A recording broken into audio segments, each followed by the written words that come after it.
when you look at the crowds today, you have maybe 5,000-6,000 people here. On the streets yesterday, 1 million people, 1 million Iranians in the street for the Ayatollah Khomeini. Does that not give you concern? Does that not make you afraid? Because they are afraid, yeah, that's right. And most of the people don't say anything because they are afraid. And they are in silence, you know, they don't say anything. Is this the silent majority of Iran out here now? Yes, that's right. Do you want the Shah to return? Yes, Shah, return to the country. What about you, Shah?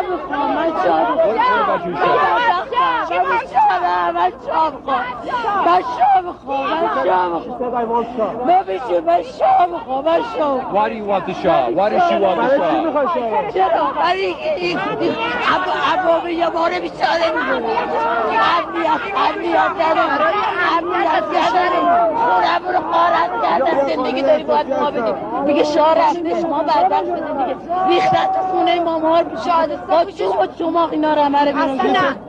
ما شاه میخوایم ما بیچاره این شادی کشتنش حلاله کجای قرآن گفته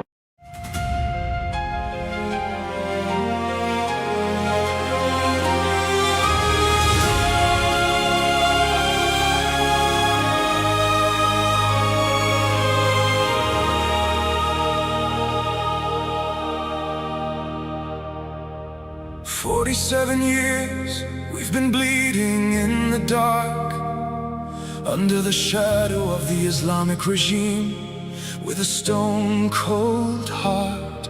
They silenced our voices, they turned off our light.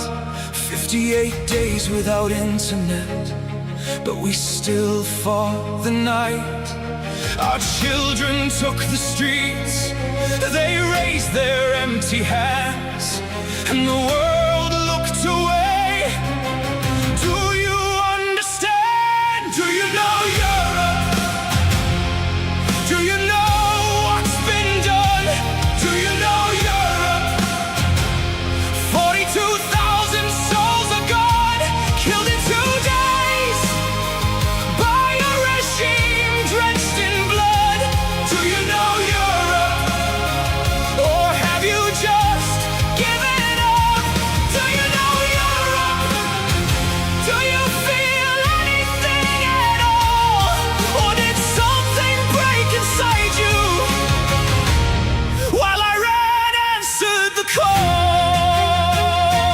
Do you know Europe? 42,000 lives, 2 days, that's all it took.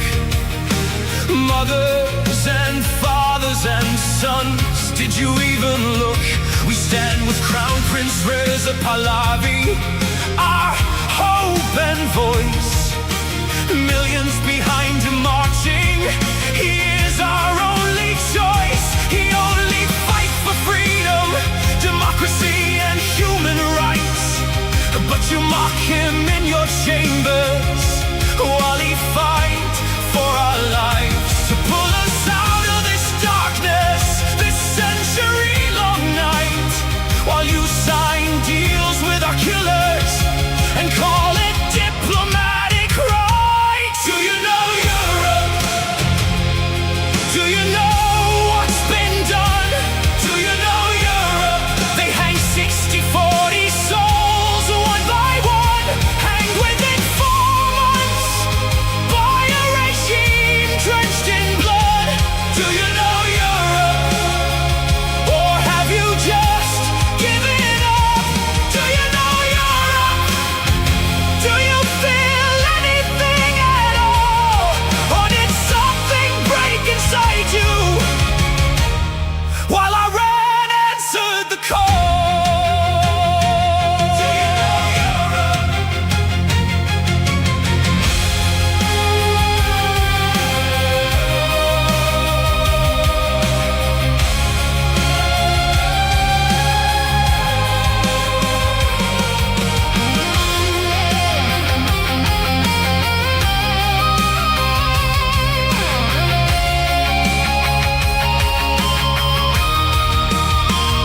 What happened to you, Europe? What made you so cold? What turned your heart to stone? while our story went untold. Is oil worth more than blood? Is silence worth shame? Because while you negotiate with murderers, we are dying, calling your name. Do you know Europe? Do you know what's been done? Do you know Europe? 42,000 souls are gone, killed in 2 days by a regime drenched in blood. Do you know Europe? Or have you just given up? Do you know Europe? We are still here. We are still strong. Do you know Europe? How much longer? How much longer? How long? Do you know Europe?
To all of our friends around the world, under the yoke of the Islamic Republic, Iran is identified in your minds with terrorism, extremism, and poverty. The real Iran is a different Iran, a beautiful, peace-loving, and flourishing Iran. It is the Iran that existed before the Islamic Republic, and it is the Iran that will rise again from its ashes the day the Islamic Republic falls. So let me be clear about how a free Iran will act towards its neighbors and the world after the fall of this regime. In security and foreign policy, Iran's nuclear military program will end. Support for terrorist groups will cease immediately. A free Iran will work with regional and global partners to confront terrorism, organized crime, drug trafficking, and extremist Islamism. Iran will act as a friend and a stabilizing force in the region, and it will be a responsible partner in global security. In diplomacy, relations with the United States will be normalized, and our friendship with America and her people will be restored. The State of Israel will be recognized immediately. We will pursue the expansion of the Abraham Accords into the Cyrus Accords, bringing together a free Iran, Israel, and the Arab world. A new chapter will begin, grounded in mutual recognition, sovereignty, and national interest. In energy, Iran holds some of the largest oil and gas reserves in the world. A free Iran will become a reliable energy supplier to the free world. Policymaking will be transparent. Iran's actions will be responsible. Prices will be predictable. In transparency and governance, Iran will adopt and enforce international standards. Money laundering will be confronted. Organized corruption will be dismantled. Public institutions will answer to the people. In the economy, Iran is one of the world's last great untapped markets. Our population is educated, modern, with a diaspora that connects it to the four corners of the world. A democratic Iran will open its economy to trade, investment, and innovation, and Iran will seek to invest in the world. Opportunity will replace isolation. This is not an abstract vision. It is a practical one, grounded in national interest, stability, and cooperation. To achieve this, now is the time to stand with the Iranian people. The fall of the Islamic Republic and the establishment of a secular, democratic government in Iran will not only restore dignity to my people, it will benefit the region and the world. A free Iran will be a force for peace, for prosperity, and for partnership.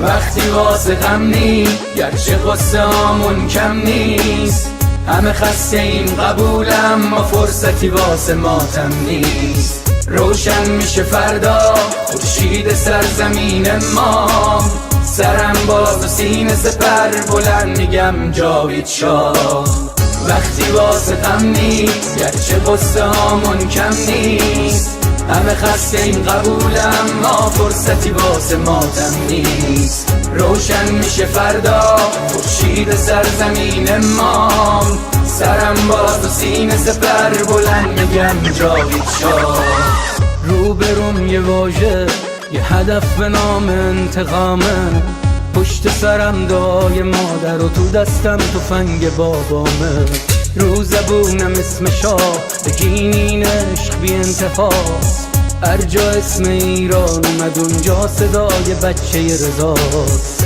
فردا می نویسن تو کتاب قصه دیمار بگو با تیر جنگی کشتن بچه های بیگناه رو بگو از بخت مادرها چیر زنا و دخترامون بگو تنها شهید شدیم تا تنها نمونه شامون وقتی واسه غم نی گرچه قصه هامون کم نیست همه خسته این قبولم ما فرصتی واسه ماتم نیست روشن میشه فردا خورشید سرزمین ما سرم باز و سینه سپر بلند میگم جاوید شاه وقتی واسه غم نی گرچه قصه هامون کم نیست همه خسته این قبولم ما فرصتی واسه ماتم نیست روشن میشه فردا خورشید سرزمین ما سرم باز و سینه سپر بلند میگم جاوید شاه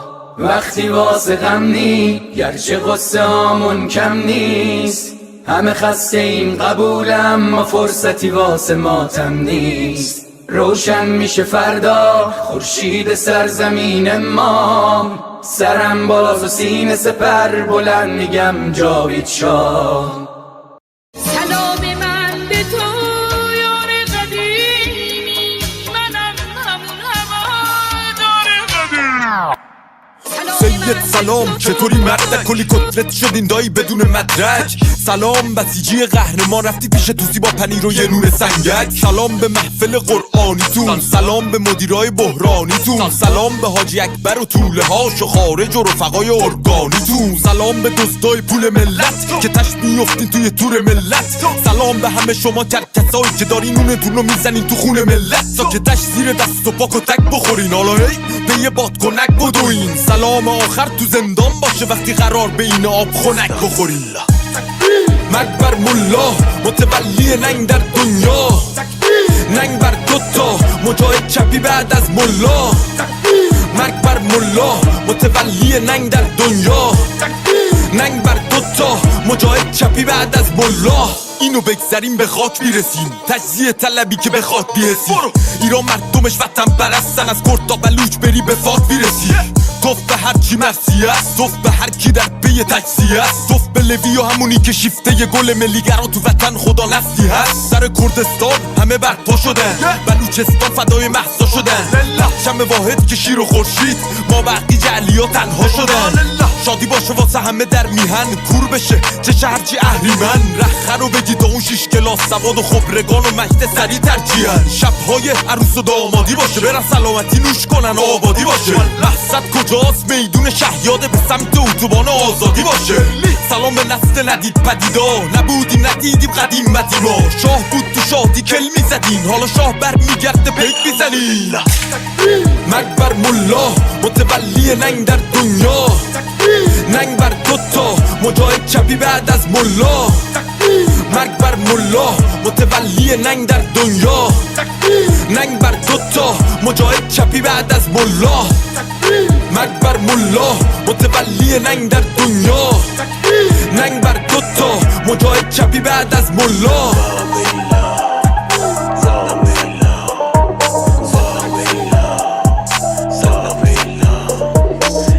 آهنگ به این خوشگلی با نوایده بود، اسم این عشقانه رو توش بیاریم، ولی خب لازم بود دیگه فکر کنم. با نوایده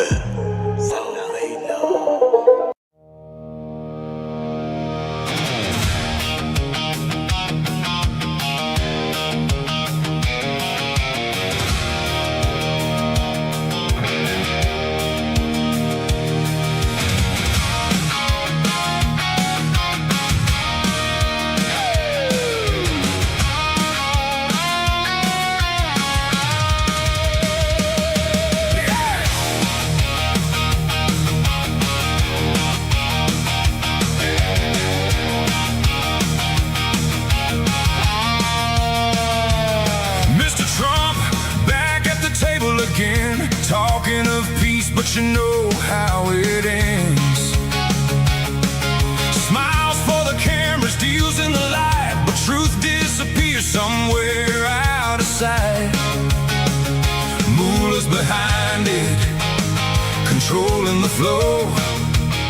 You shake hands with fire, but you already know.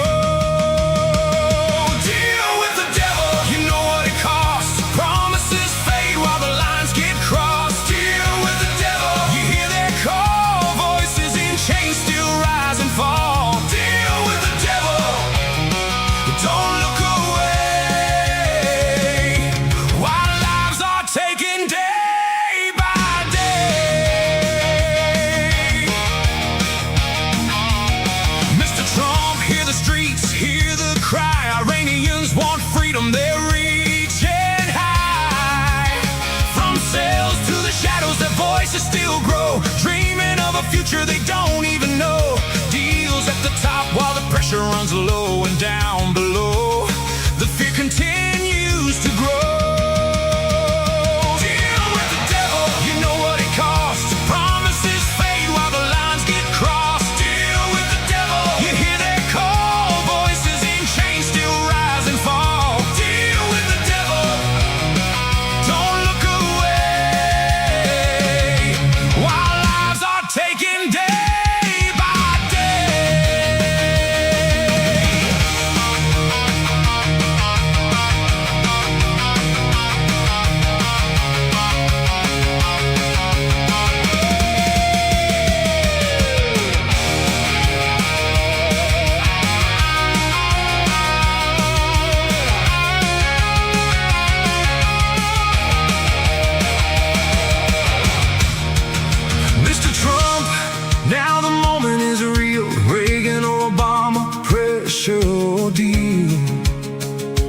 One stands firm, one bends to the game. History writes down the choice and the name.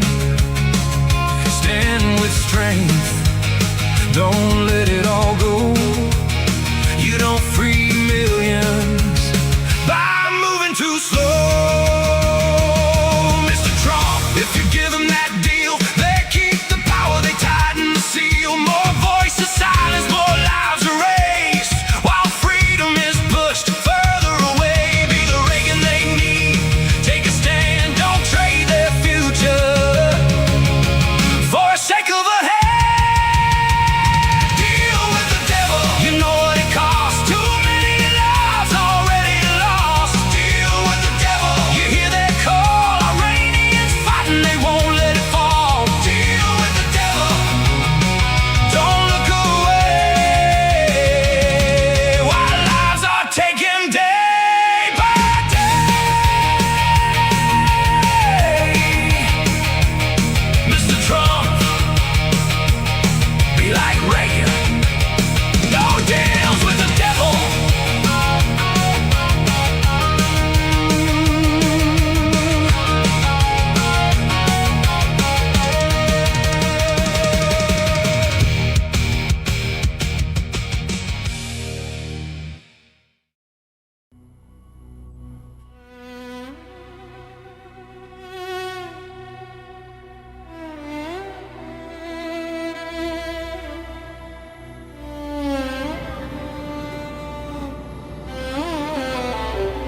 Let's go.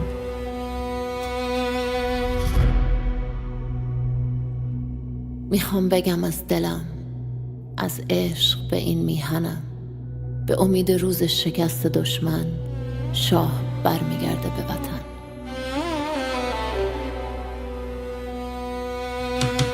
برگشتن پهلوی، وحشت هر اجنبی، بلند بگو همشهری، شاه رضا پهلوی.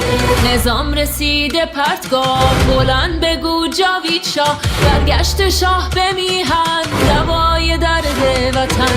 این آخرین نبرده، پهلوی برمیگرده. داره میاد پهلوی، زجه بزن سید علی، راه نجات وطن. پهلوی هموطن، ایران میشه گلستان. شاه که بیاد به ایران، ایران که شاه نداره، حساب کتاب نداره. آخون باید گم بشه، توپ تانک فشفشه. گم شو بیرون اجنبی، داره میاد پهلوی. فریاد بزن جاوید شاه، شعار هر وطن ها.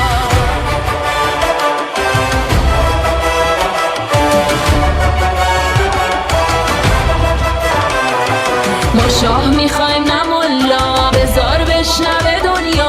ایرانی داد بزن، شاه تو فریاد بزن. برگشتن پهلوی، وحشت هر اجنبی، بلند بگو هموطن. شاه رضا پهلوی، فریاد بزن جاوید شاه، شعار هر وطن خواه. بلند بگو جاوید شاه، شعار هر وطن خواه. فریاد بزن جاوید شاه، شعار هر وطن خواه.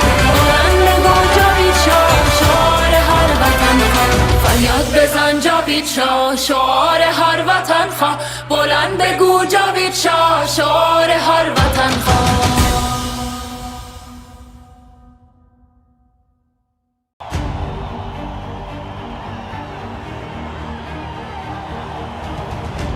Look at us here today. We see so many flags representing so many nations. We know we are not alone, and we thank you for being with us. For all people around the world who stand today in unity with the Iranian people, this is not just because it's good for us, and you do it out of compassion and care for our rights to liberty and justice and equality and human rights. But understand that it is in your best interest too, to have, unlike this regime that has been propagating terror and radicalism, we the people of Iran are peacemakers and not warmongers. We like to be friends especially with the free world.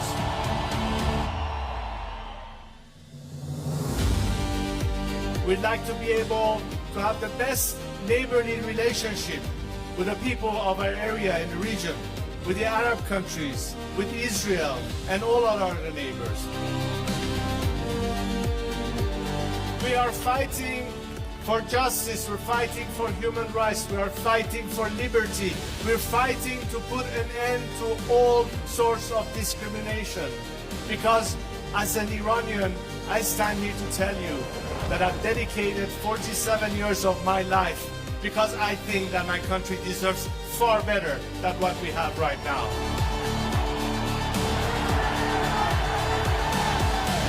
To now understand that their best remedy is to support the people of Iran, because ultimately a free Iran will be your best partner, not just to bring stability and peace, but it will be in your best economic interest and opportunities.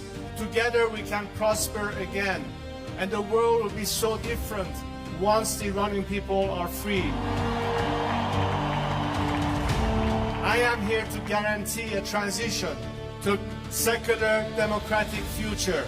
I am committed to be that leader of transition for you, so we can one day have the final opportunity to decide the fate of our country through a democratic, transparent process, through the ballot box and free elections.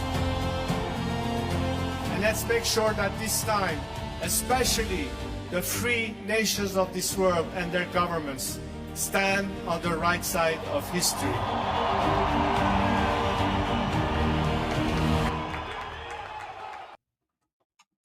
Well, Durud, everyone. Good morning, good afternoon, good evening, wherever you are. Welcome to day 146 of Iran Revolution Live with your wonderful and amazing host, Mr. Armin Navabi. And your wonderful and amazing host, GOLDIE GHAMARI. Thank you, Armin. Armin, how are you doing today?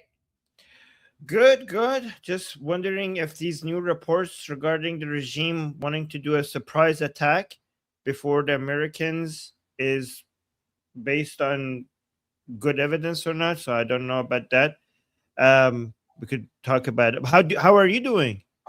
I'm doing okay. I mean, I'm doing as well as I can. Given the circumstances, feeling hopeful, but also, we know that the situation in occupied Iran is a bad situation. It's bad, and it's only getting worse.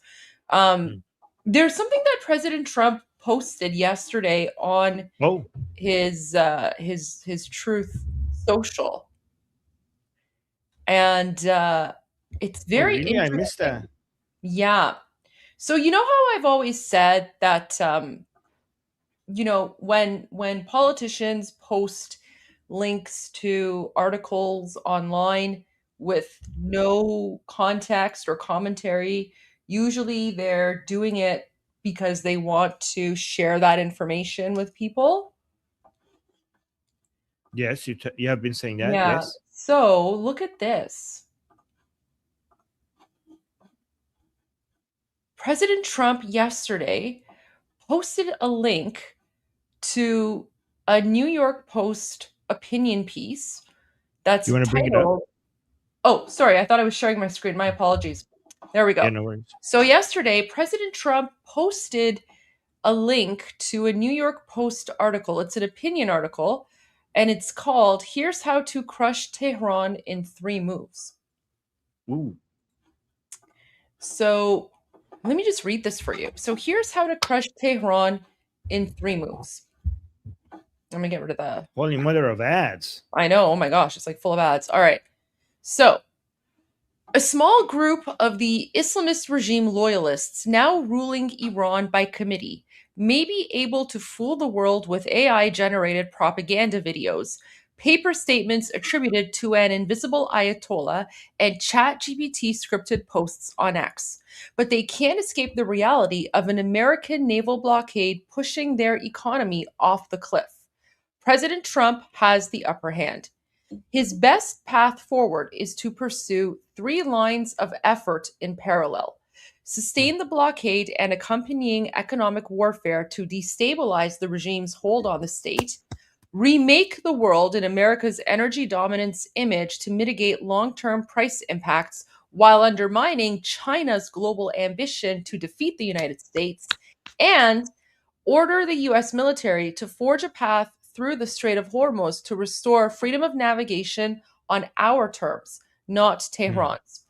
You might call the latter Operation Epic Passage, a combined naval and air mission of self-defense that offers escort to tankers and restores freedom of navigation, all while making clear to Tehran the devastating consequences of breaking the ceasefire. You might also call it Blockade Plus. Whether Iran's oil storage completely runs out in a day or a month, Iran is no longer exporting oil, the lifeblood of its economy, or petrochemicals, steel, or any other product at a level needed to keep the government afloat, banks capitalized, and employees paid. The currency is in free fall. Domestic prices are skyrocketing. Reserves are being drained, and escape hatches, sanctions, evasion routes the regime typically relies upon are getting closed soon after they open. A gasoline shortage comes next. Treasury Secretary Scott Bessent's Operation Economic Fury is more than just a naval blockade. Every department and agency in the US government has been directed to prioritize economic warfare against the Islamic Revolutionary Guard Corps. The intelligence community is now laser focused on this objective in a way it hasn't been in some years. Every bank account and crypto wallet where the regime has cash is being frozen. Sanctions evasions trails are being tracked down, with calls being made to the highest levels of foreign governments, warning of dire enforcement actions to come without immediate action, from Baghdad to Islamabad to Beijing. There is zero doubt that There is zero doubt that the trajectory for the regime in Tehran is state collapse. Armin, President Trump posted this article, which means President Trump is agreeing with what the author is saying here, including the sentence, "There is zero doubt that the trajectory for the regime in Tehran is state collapse." But by imposing a continued showdown of the internet and controlling the flow of information, the IRGC rulers use cognitive warfare to alter our perception of that reality and to make it incredibly challenging to understand how much time they have left. And even knowing that Operation Epic Fury just set back Iran's nuclear, missile, and drone threats to the United States for a generation, Americans understandably want prices lower. And that means Trump cannot allow a terror-sponsoring, pirate-like remnant regime to hold the global economy hostage, making Epic Passage a necessary step. On the domestic energy front, every feasible way to expedite refinery expansion and modernization in the US should be fast-tracked. Internationally, every new oil project an American company has ever wanted to pursue should get the full backing of the administration. In the Gulf, they mean the Persian Gulf, the US should partner with Saudi Arabia and the UAE to form a new overland pipeline consortium, Trans-Aram, to undercut Tehran's long-term threat to the Strait of Hormuz by sending oil, gas, and petrochemicals overland in multiple directions, including through Israel to Europe. In the end, if American and hopefully allied naval and air forces can clear and defend a narrow path for even a limited tanker flow to emerge from the Persian Gulf while still sustaining Operation Economic Fury, it'll be a checkmate for the paper Ayatollah. Oil prices will fall, and the regime strangulation will either deliver the remaining nuclear concessions Trump seeks or accelerate its collapse. That's perfect, because it demonstrates the intention is regime collapse, state collapse. I think on top of that, if you add arming the Iranian people, it would be complete. Like if you take all of that and you also, because the whole point of that is to weaken the regime to the point where the Iranian people could do an uprising, to bankrupt them to the point that they could do an uprising. So that's one side of it, weakening. So as Prince Reza Pahlavi always says, maximum pressure for the regime, but also on the other side, maximum support for the Iranian people. So I think this is one side of it, a really good explanation of how we could have maximum pressure on the Islamic Republic. If we add to that maximum support for the Iranian people, which in my opinion comes in the form of arming the Iranian people, then we will have a complete picture of how we could get to regime change. What do you think? Listen, I 100% agree with that. I think there's different elements and layers here. But you know, this article is, I guess, focusing more on sort of the economic aspect of it. But yeah, like this is, I mean, the article itself is really interesting. It's actually posted by someone named Richard Goldberg, who's a senior advisor at the Foundation for Defense of Democracies. And as we know, Saeed Qaseminejad is also, you know, one of the senior people at the FDD, and he's also the top policy and political advisor of His Royal Highness King Reza Pahlavi. So, you know, it's all sort of connected here. And on top of that, we know that FDD as an organization is pro-Pahlavi. So the entire FDD, so we know that as well, So that's great. So yeah, that's what I kind of wanted to start off with there. Just I thought that was very interesting. And again, the fact that, you know, President Trump posted that article, right? It sends a signal. And I think it's very interesting, the messaging in there. So yeah, that's what I just wanted to share with you right off the bat in terms of news. That was really interesting. Thank you, Goldie. That was really helpful. Thank you. All right, let's go to your updates. So let's go to another article then from Jerusalem Post. This is interesting because it might suggest that the regime thinks that an attack is imminent by the United States. So they might want to not wait anymore like they did last time. I don't know how true this is. Jerusalem Post is usually good, not always, right? But let's consider it. But this, on average, is better. Jerusalem Post is good. So Iran could launch surprise attack against Persian Gulf states. Again, the Persian is missing here. Persian Gulf states, Israel, says officials. Warnings of a potential surprise Iranian attack on Persian Gulf states and Israel come as U.S. President Donald Trump and Prime Minister Benjamin Netanyahu disagree on how to proceed with Tehran. It says Iran could potentially be planning a surprise attack involving missiles and unmanned aerial vehicles against Persian Gulf states and Israel. Intelligence officials warned on Thursday.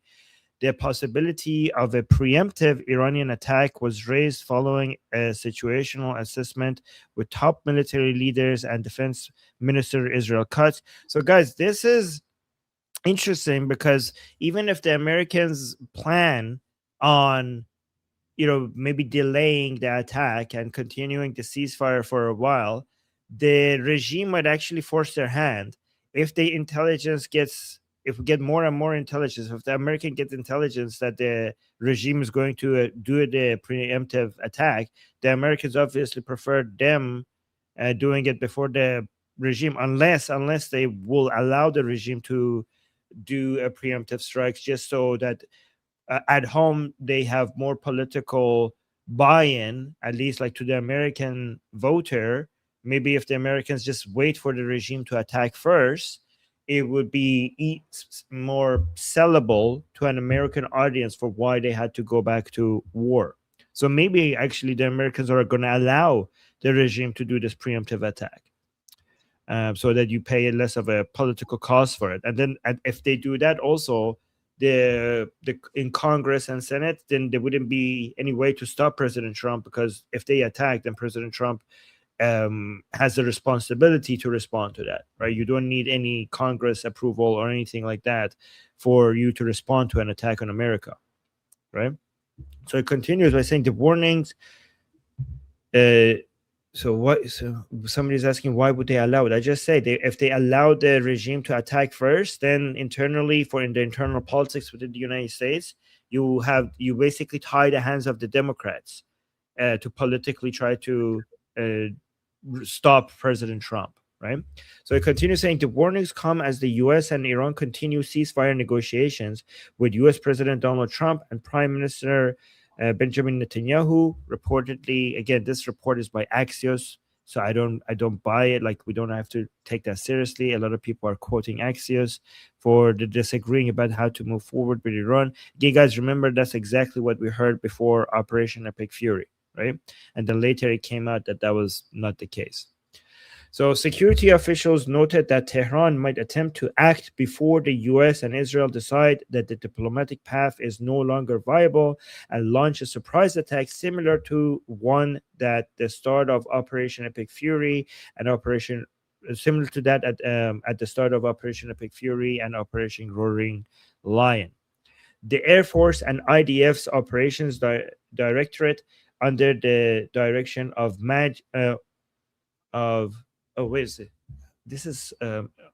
I know, Major General. Okay, now I remember what this stands for. Major General Hidai Zimmerman and other senior officials conducted a series of discussions with American counterparts to improve readiness, including the transfer of intelligence on unusual Iranian activity. Additionally, IDF Chief of Staff Lieutenant General Eyal Zamir conducted security briefings with military commanders as part of an overall situational assessment. So the rest of it is basically goes over the detail on how to getting ready. I just wanted everybody to see that we have intelligence that shows that maybe the regime is trying to do a preemptive strikes. We also have this image. Let me see. Copy image address. So a lot of people are pointing this out, saying that this shows an attack is incoming. Again, this increases the possibility, guys. It doesn't guarantee it, but it does increase the possibility. I mean, whenever this happens, it shows that there's some information being shared about an attack coming. So this is, I don't want to dismiss it as not important, but just be careful that don't think this is, air traffic. Avoiding Iranian airspace is usually an indicator that an attack might be happening anytime, but sometimes it's a false alarm. So these are the skies around Iran. They remain packed, but the country itself is basically completely empty. We don't even have the Leroy Jenkins plane. There's one plane that usually goes in the middle, but we don't even have that right now. So it's interesting, right? This is weird. Again, it's the New York Times, so take it with a grain of salt. But New York Times is reporting that the regime in Iran and Oman are in talks over a payment system for ships crossing the Strait of Hormuz, despite warning from the Trump administration. This is bizarre that Oman is agreeing to this, knowing that if it's true, knowing how much President Trump is against that, it's hard to believe that, if it is true, it shows that you can never trust Oman, right? By the way, guys, we see the super chats, but we will read them in 15 minutes, okay? So we will read them on the hour, and thank you guys for all the support. We will get to them. So let's go to the most recent updates and analysis on what's happening and see what we agree with, what we don't agree with. And you guys also mention, as we go through this and as Goldie and I give our opinions on it, you guys also in the chat mention, I'll try to keep an eye on the chat as well to see what your takes are on the most recent updates, okay? So here, let's go to the beginning. Let's bring in retired 4-star General Joseph Votel, former CENTCOM commander, now Middle East Institute distinguished senior fellow. General, it's great to have you on the show. I want to put the headlines up on the screen. These are from 3 outlets, not exactly, fan favorites of the president and vice versa. The New York Times, U.S. intel shows Iran retains substantial missile capabilities. The Washington Post, U.S. intel says Iran can outlast Trump's Hormuz blockade for months. And then NBC writes, Iran is accelerating efforts to dig out missiles and munitions. Okay, so let's actually respond to all of these titles, trying to make that seem like President Trump has failed. Okay, so the intelligence shows Iran retains substantial missile capabilities. The reason why they're saying that, the first one, is because a lot of the missile cities, 30 out of the 33 of them, are now operational again, because during the Operation Epic Fury, it was really easy to close down the entrances to these missile cities. And now they reopened those missile cities, and they're saying, okay, they basically retain their missile capabilities. What they don't tell you is that it's easy to reclose them. Right before the next missile, right before the next military operation, it doesn't take like really heavy bunker busters with a lot of explosive power to just quickly go and go boop, boop, boop, and close the entrance. I mean, guys, what is the point of a missile city if every time Americans and Israelis want to go to head-to-head confrontational war with you, they could just close the entrances? They don't even need to. I know that it's really difficult to destroy the missile cities themselves, because they're under layers and layers of granite that has been naturally been made by nature over millions of years, and it's really hard to get to that. Okay, so you're like, oh my God, look at this, we can't destroy the missile cities. But what's the point of having them if every time you could just go shut down the entrances to them so they can't get their launchers out, right? So that's the point. That's the part that they don't tell you. The second one says, intelligence says Iran can outlast Trump's Hormuz blockade for months. So let me read the second title in a different way for you guys. In only a few months, the regime is not going to be able to outlast Trump's Hormuz blockade. Okay, I basically read the same title to you, but from the other side, like from a different perspective. So basically, I could write that. You can see how biased these titles are. I could have just said instead, in only a few months, Iran will not be able to. How about this? It only takes a few months for the regime to outlast Trump's Hormuz blockade. That's how I could have titled that, and it would mean the exact same thing, but it will make it look so much better for our side. I mean, this is very anti-American. Like, are these people whose side are you on? Okay, because a few months is nothing for an entire regime to go bankrupt and collapse. A few months is nothing. And then look at this one. Iran is accelerating efforts to dig out missiles and munitions. I mean, that's the same as the first one, and we already responded to that. Right?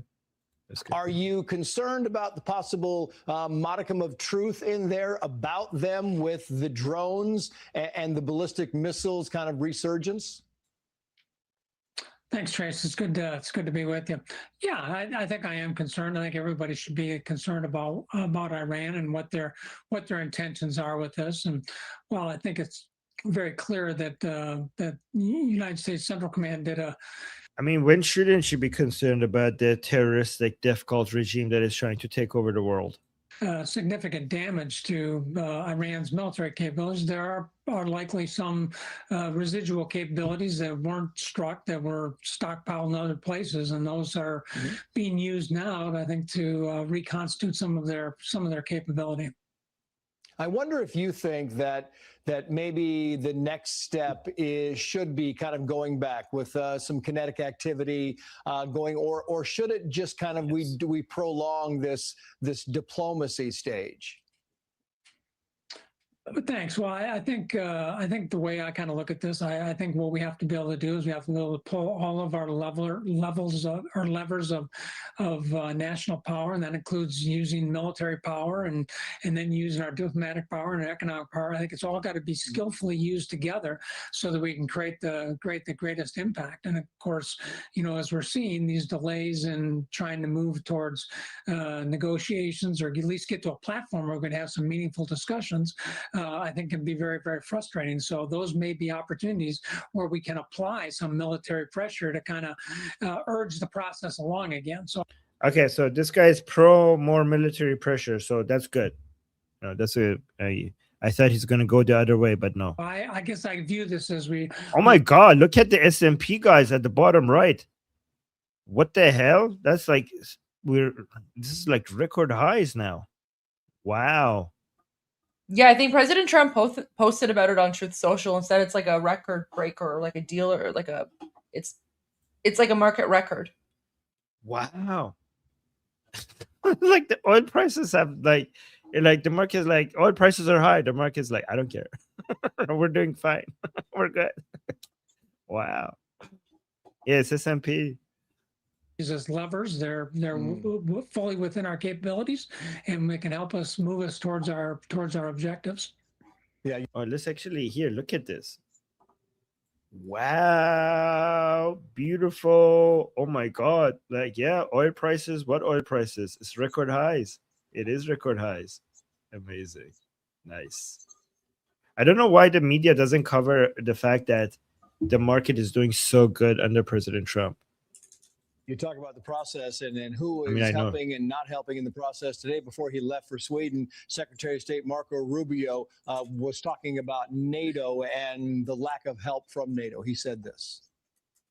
He's not asking them to commit troops. He's not asking them to send their fighter jets in, but they refuse to do anything. So I think the president looks at that and says, hold on a second. If all these countries around the world agree with us that Iran can't have a nuclear weapon, that this regime is a threat to world peace and security, that already have missiles that can reach Europe. They don't have missiles that can reach America yet, but they have missiles that can reach Europe. We're actually step forward and do something about it, and everyone goes into hiding. Yeah, and on top of that, their economy is not doing good because of the oil prices, and U.S. economy is doing fine. So they're also, not only their ballistic missiles can reach Europe, and they're a threat to Europe. I mean, we just saw IRGC more directly just yesterday coming out and more directly saying that the next time we go to war, we're going to take the war beyond the region, meaning Europe. And they acknowledge that the IRGC is a threat to Europe, and also the economic cost is much higher to Europe and not at all, apparently not at all to the United States. So yeah, why are you guys just sitting back and just watching the United States and Israel do the work? Are you surprised, General, by NATO's lack of enthusiasm about joining this mission? And by the way, guys, when we say NATO, we're talking about NATO member countries, okay? Because NATO, we don't expect NATO to get involved because NATO includes Turkey. And for NATO as a whole to get involved, you need like a unanimous agreement. Like you need every single to vote on it and say like, yes, okay? So given that Turkey is part of NATO, and worse than that, we have Spain part of NATO. We know for a fact that you're never going to get that unanimous vote, right? So, but when we say NATO, individual NATO member countries, we're talking about them getting involved. That's what we mean. Well, NATO is designed for a very specific purpose and is largely a defensive alliance. So I'm not necessarily. So this is why I said that before. He's like, oh, NATO is for this and that. Okay, we don't mean NATO as a whole. We just mean why do NATO member countries are not getting involved? Designed for a very specific purpose and is largely a defensive alliance. So I'm not necessarily surprised that there was some reserve in terms of going towards this. But I think importantly, I think maybe to the Secretary's point here, I think there's been a recognition by at least certainly some of the European countries that are members of NATO that see, this expert was thinking exactly what I was thinking. So you're like, okay, European countries that are part of NATO, not NATO itself. Okay. by at least certainly some of the European countries that are members of NATO that the challenge that we're facing right now in the Gulf is a global. It's the Persian Gulf. It's not the Gulf. It's not the Gulf. We have many gulfs. How do you pluralize Gulf? It's hard to put an S at the end of Gulf. We have many Gulfs around the world, and they have name. So if you don't mention the name, I don't know which specific Gulf you're talking about. Each one of them has a name. This one is called the Persian Gulf. You know, that the challenge that we're facing right now in the Gulf. Guys, what's the plural for Gulf? Gulfs? I don't know what. Countries that are members of NATO that the challenge that we're facing right now in the Gulf is a global challenge, and so it does require a global response to this. And so yes, we need to leverage international relationships. We need to leverage international capabilities to begin to address this. Wait, Texas in the chat saying, Armin, Americans have been calling it the Gulf since the 90s. Okay, and we're gonna stop that. Okay, okay. So the Americans in our community, they call it the Persian Gulf, and we're gonna spread the news, right? That it's not the Gulf. It's not the Gulf. It's the Persian Gulf. In everybody's interest, not just the United States, not just Israel, not just people in the region. It's in everybody's interest to ensure that Iran doesn't have a nuclear weapon. It can't threaten commerce, and it can't be a problem for all of its neighbors. So everyone needs to kind of come together for this. General Joseph Votel, sir, thank you for joining. You know how you could make everybody come together on this? Make them suffer for it because of it. Like, just let them, people are like complaining. They're like, oh my God, we are suffering. And the US is like not suffering. And like, okay, either contribute or shut up. Right. So every single country that is complaining and is not contributing should shut up or contribute. Right? Do you guys agree? All right, let's go to the next one. Yeah, what is this one? We're negotiating, and we'll see. But either we're going to get it one way or the other. They're not going to have a nuclear weapon. We're going to either make sure they don't have a nuclear weapon, or we're going to have to do something very drastic. And the people of the country, I believe, when it's put to the people of our country, they will all agree that we cannot let Iran have a nuclear weapon. So that's the statement from yesterday. The White House, President Trump laying out the state of play with Iran. Negotiations said to be heating up. The president saying he's looking to strike a deal, but keeping options open for military action. Jackie Heinrich has the update live from the North Lawn. Nice to see you, Jackie, at the White House. Good morning. Good morning, Bill. A member of Iran's parliament reportedly told state media this morning that Tehran could act first to break the ceasefire. See, I told you guys. I told you that there's talks within Iran, within the parliament, within other places, within IGC, that maybe it was also on state TV. You know what this is? You know what this is, Armin? This is like their typical, like, chimishe. It's like cherto pert mizana. You need Gondaguzi or whatever, like Gondaguzi. I don't know how to say that. Like, guys, so what's happening here, I guarantee you, what's happening is that because all eyes are on occupied Iran and the Islamic regime right now, everyone is paying attention to Durka News Network. And as you know, those of you who have been following along Iran Revolution Live, we've played a lot of Durka News Network, and Armin's translated it. And they always make the most insane comments. Like, they make the most insane statements, right? Like, oh, we're going to attack. America is ruined, this and that, like whatever, right? So what's really interesting is I have a feeling that this is just like some random idiot who just, wanted to appear tough and, do the whole like death to America, la, la, la, whatever. And he said, yeah, maybe we'll attack first, right? To kind of like, did she any yeah, like he basically wants to appear as if like he's strong or whatever, right? So he puts out this statement, and now everyone is like taking it as a fact or news or whatever. So I think it's absolutely hilarious. I'm glad it's getting attention like this because the rest of the world needs to see how absolutely insane the Islamic regime is. And if anything, this news is helpful in the sense that it just shows that the Islamic regime is not something that you can negotiate with. Like, they're not rational, logical, sane actors. Yeah, exactly. Yeah, you're so on point with that. That's how they think. And but what it does also, it gives the Americans the opportunity to use what they're saying, because they have to satisfy their own internal base of support. Yeah. But so they're forced to say that, and what we could do is use that as a way to convince more Americans that you need to respond to this. So this will plays in our favor, that they have to do that, right? Yeah, Because they're absolutely. Absolutely. Yeah. I agree. Like, I'm very glad this is on Fox News. I hope other media outlets pick it up, because like, this definitely plays in our favor. And it just shows how insane these people are. Exactly. Okay. Let's continue. State media this morning that Tehran could act first to break the... Wait, before we go to this, let me actually, this is a very important news that we need to cover.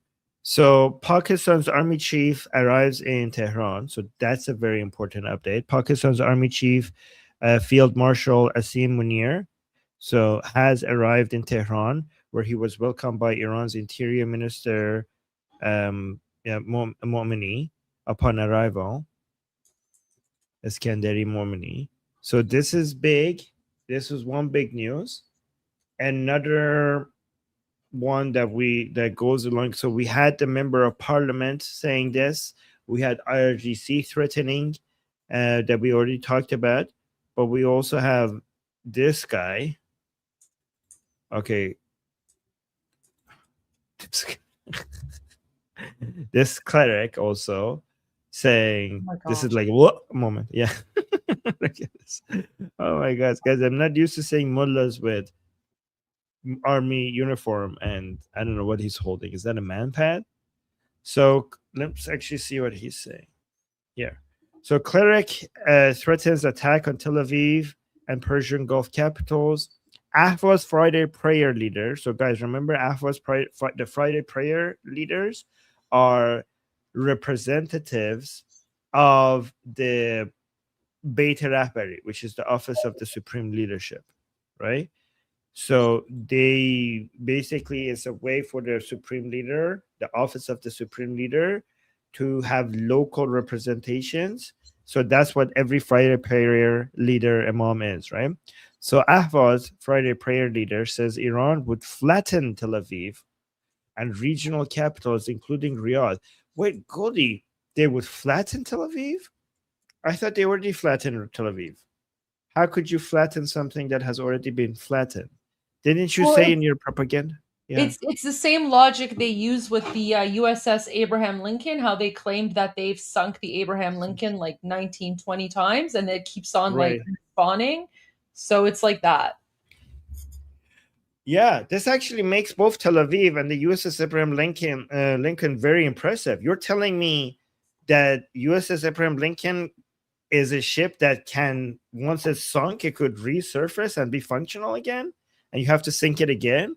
And you're telling me the Israelis are so efficient at city building that it takes only a month for them to rebuild their city after you completely flatten them, and then you have to flatten them again?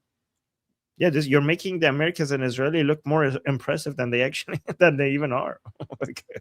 Right? Okay. So, or if you haven't flattened them before, then why not? If you think that you can, what else do they have to do? Guys, let me tell you, a pro-regime Iranian, many times when they hear this, they get really angry. You think they will be happy when somebody threatens Tel Aviv to get flat, but let me see if you guys understand. Why would a pro-regime Iranian look at this and get angry? You would think that a Durka jihadi-minded person sees an imam like this saying, like, we will flatten Tel Aviv and enjoy that. But like, yes, we would flatten Tel Aviv. Why would this anger? And I know this angers them because I've seen this anger them. The reason why this angers them is because their response would be like, why haven't you already? They killed our supreme leader. They killed our Lord. And you're saying, if this happened, we will flatten Tel Aviv. If you can't flatten Tel Aviv, you should have already done it by now. This is why this angers a pro-regime Iranian, right? Saying, so let's go from the beginning. Saying, Ahbaz, Friday's prayer leader, says Iran would flatten Tel Aviv and regional capitals, including Riyadh, Abu Dhabi, Kuwait City, and what is this? Manama? Where is that? Oh, that's Bahrain. Is that how you pronounce it? Okay. If its enemies made what he called what, this is not complete. This is miswritten. But anyways, Mohammad Nabi Mousavi Fard said Tehran would deliver a forceful response against the United States to establish full deterrence and rejected calls for compromise with Washington. Oh, it's Al-Maname. Okay. That's, now I get it. All right, now let's go to this guy, Hamid Rasai. You guys know Hamid Rasai, guys. Everybody here knows Hamid Rasai. He's important enough to be on the boom boom bingo sheet. Here, let me actually bring the boom boom bingo sheet. This guy, like, look at this. From the parliament, the only two people highlighted from the parliament, from the legislative branch, you could see the rest of them are hiding under this plus 289 number, right? But the two most important, the only two people highlighted are Ghalibaf and Hamid Rasai, right? So coming to Hamid Rasai, we have an update from him. I don't know if it's worth me playing the video. We could just read the caption. We don't need to listen to him. So say a member of Iran's parliament, Hamid Rasai, said on Thursday during a public gathering that the closure of parliament was unlawful and had not been approved by the Supreme National Security Council. So I don't know if you know this, guys, but right now in Iran, there's a lot of political drama over the fact that the parliament is closed and they're not reopening it. And I think I know why they're not opening it. And the clue for why they're not opening it comes from the fact that the people who are complaining about it are from the Paidari camp, or from the like Durka jihadi, the most radical people, right? I think, and Iranians in the chat, let me know if you agree with this or not. I think the reason why the parliament is closed is because they don't want videos coming out of the parliament criticizing the regime for not being strong enough against Israel and United States, and being pathetic when it comes to the revenge for Ali Khamenei's death. So if you guys don't know, the parliament is a place for members of the parliament to compete with each other, virtue signaling regarding who's the most durka. Okay? They try to outdo each other in the parliament, at the floor of parliament. Like, I'm more pro like Khamenei. No, I'm more pro Khamenei. I'm the more aggressive one against the Israelis American. No, I'm the ones. So if they open the parliament, this guy especially, this guy and also Sabati, you guys remember Sabati, they're going to go out and they're going to be like, oh, why do you guys did this? Why did you guys not deliver a stronger blow to the Americans?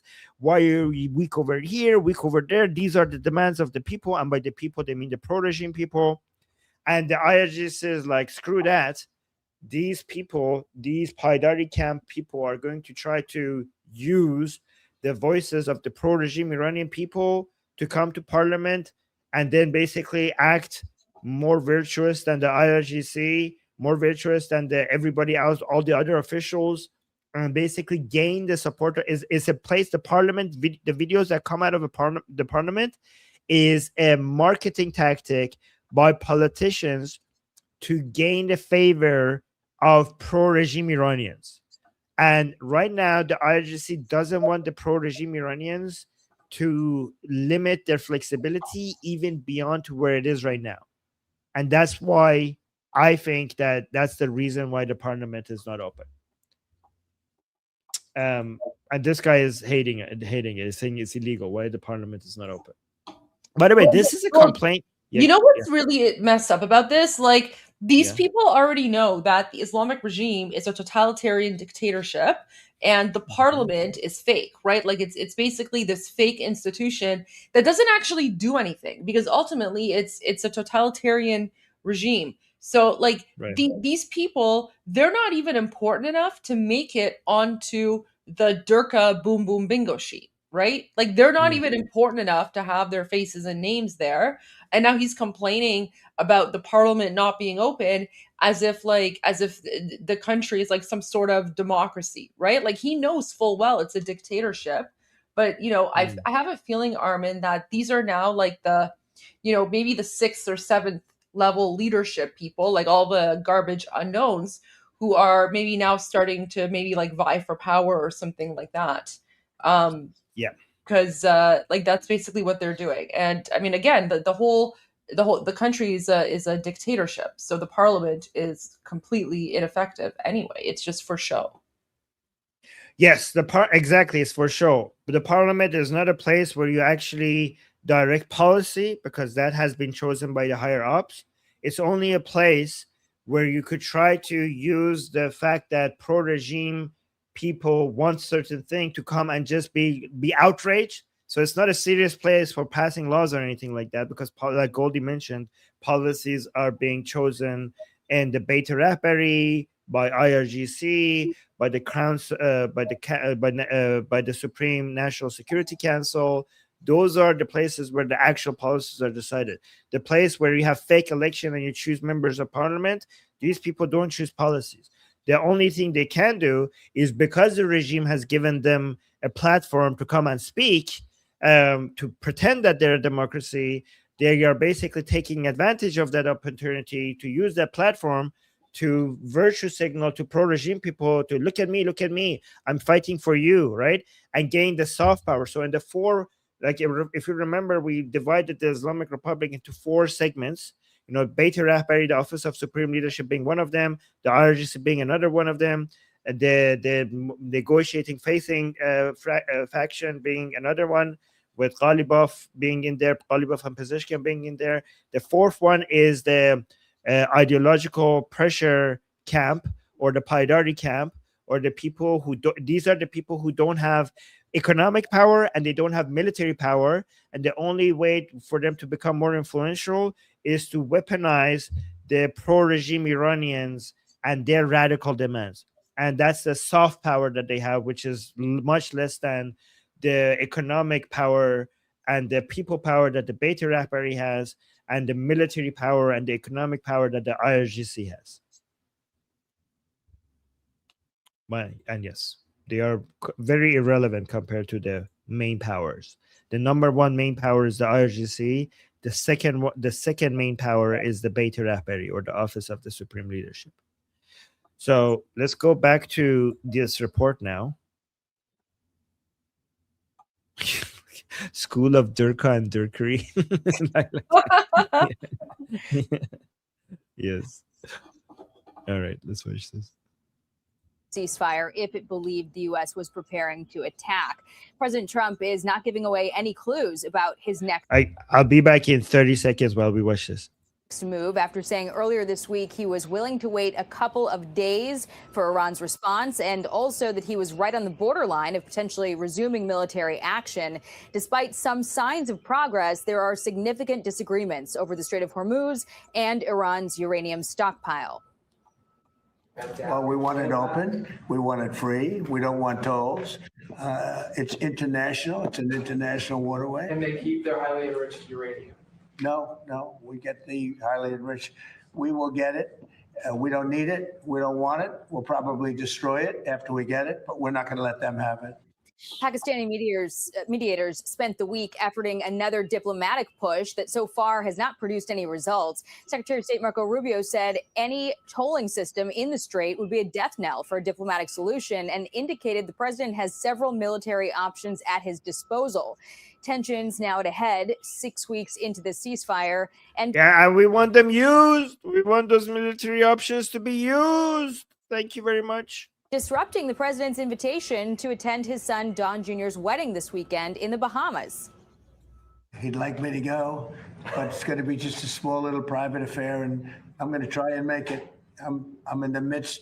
I said, you know, this is not good timing for me. I have a thing called Iran and other things. That's one I can't win on. If I do attend, I get killed. If I don't attend, I get killed by the fake news.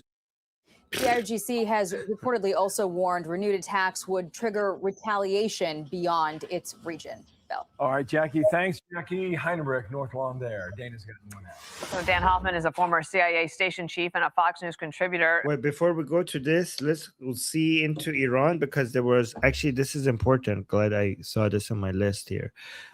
So guys, there was a escalation in Iran. So let's read this. An eyewitness said security forces used stun guns against protesting students in southwestern city of Shahrkhord over in-person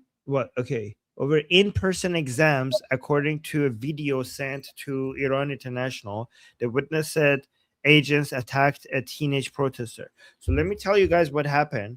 There's like no internet, and they have in Iran, they also don't have in-person classes anymore. So the students haven't been learning anything, but then all of a sudden they said like, okay, there's going to be in-person exams, and the students protested. They're like, how could we pass these exams when we haven't been learning anything? Your online stuff sucks, and we haven't been to school. So they did a protest against the school. And then the students were shot with stun guns. So let's look at this. So it's saying حمله با شوکر به جوونا. So stun gun. Let's just play it all the way through. حمله با شوکر به نوجوان، حمله به شوکر به نوجوان با ترس.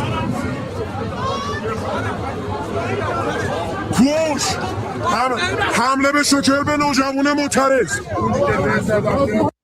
So I'm saying stun gun attack.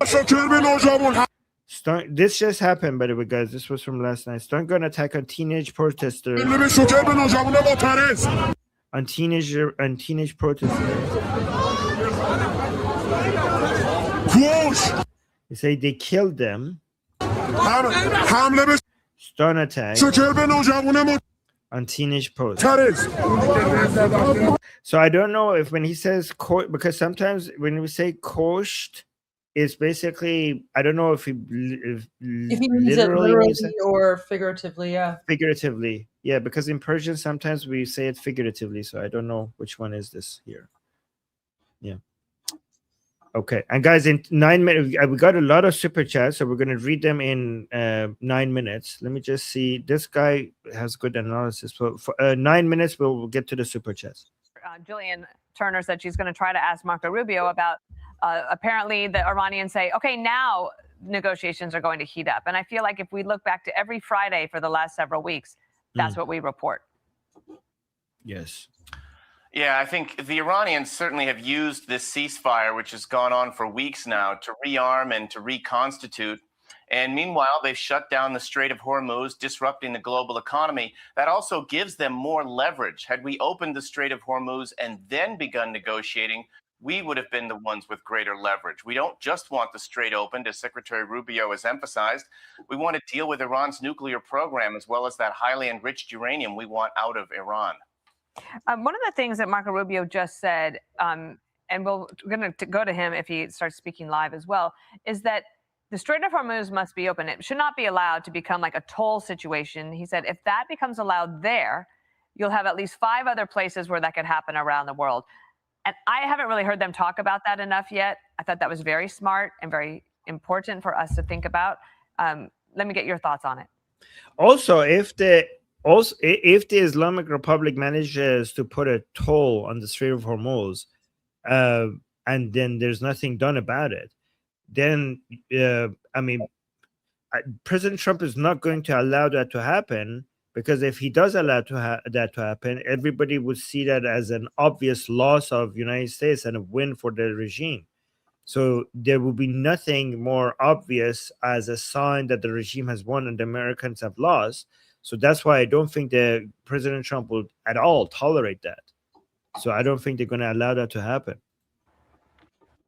No, that's absolutely critical. The last thing we want is for Iran to be able to extort the region and the rest of the world by controlling the Strait of Hormuz, international transit there, with a chokehold on the global economy, and taking in money that they can use to fund their weapons programs as well as their proxy terrorists in the region. We are clearly right now at an inflection point.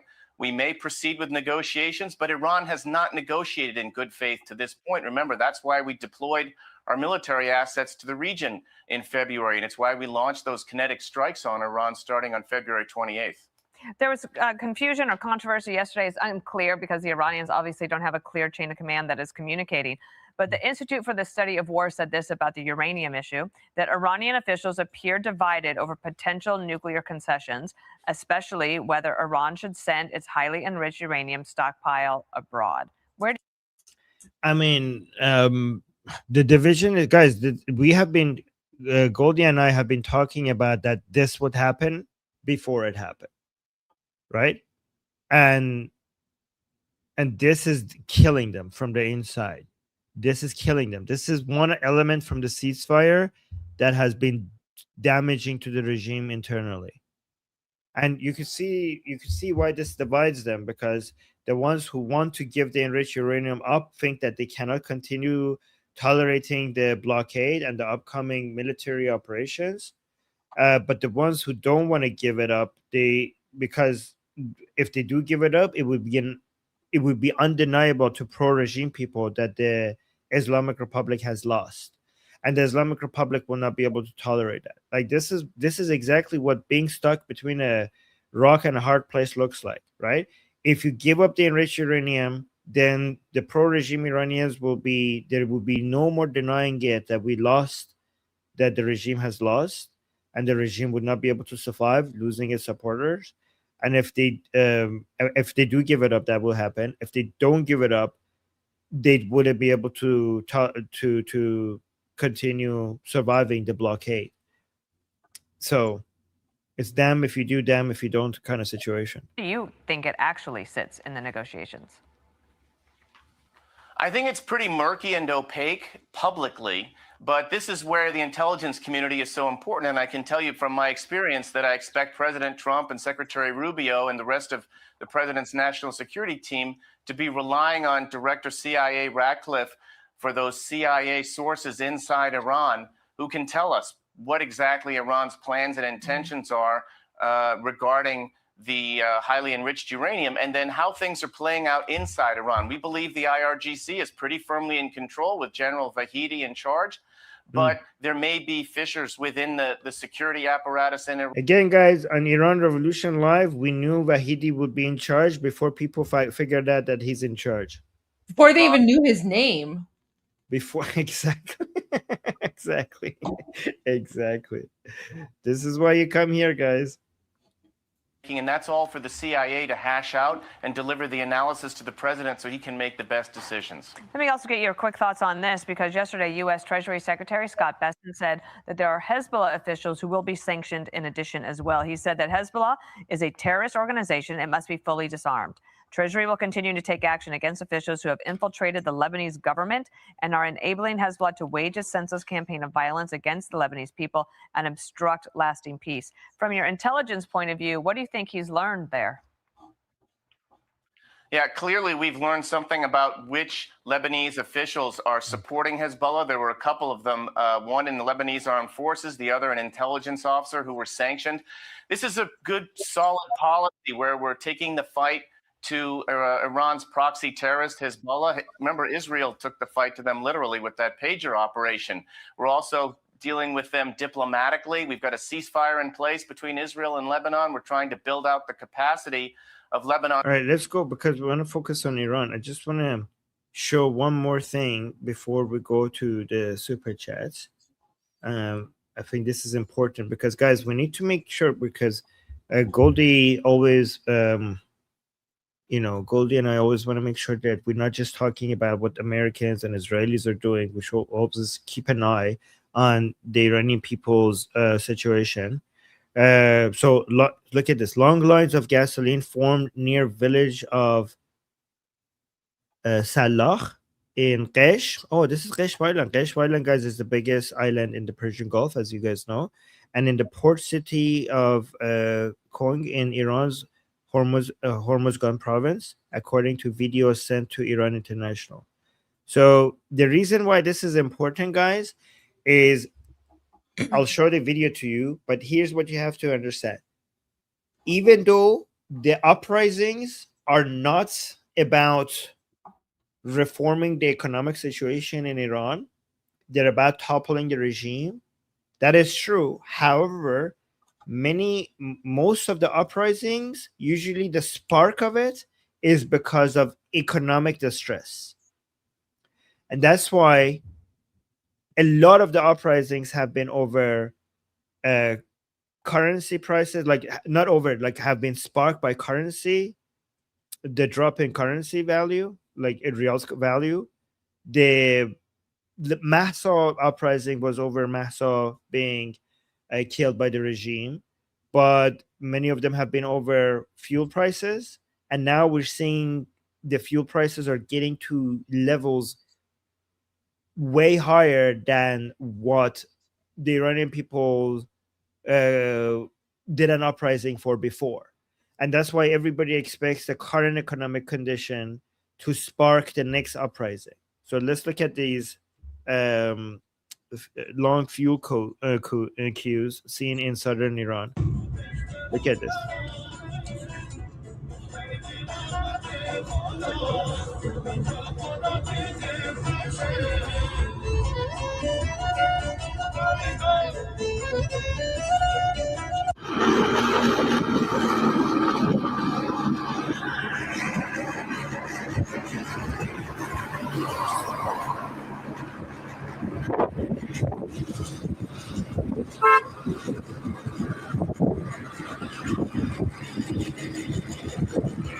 That's a gas station. Yeah, so this might not seem like a lot of people don't pay attention to this, but these are usually big indicators of what might happen. Like if you look at the previous trends on when we had an uprising, this is a big deal. This becomes very important to consider. Okay, so it's super chat time.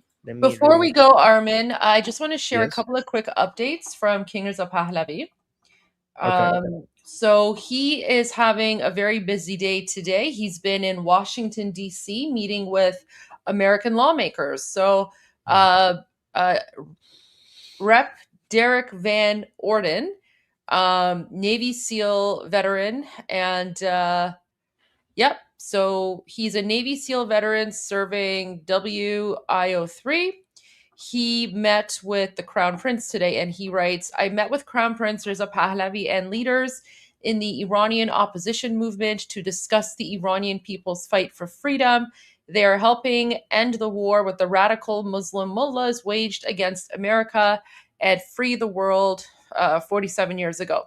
We must stand with those seeking liberty and peace. So here he is. They're meeting. And that's, of course, Kamran Khansarania. That's the Crown Prince's right-hand top political advisor. And there you go. So that's one meeting that he had. And then another meeting that he had as well was with Congressman Dan Muser.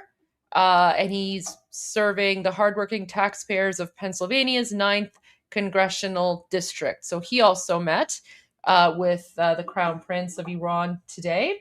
And he posted, I had a great conversation with Crown Prince Reza Pahlavi of Iran as he continues his relentless advocacy for the Iranian people and his continued resistance against the current regime. The people of Iran have suffered the tyranny of the Islamic fundamentalist regime for nearly 50 years.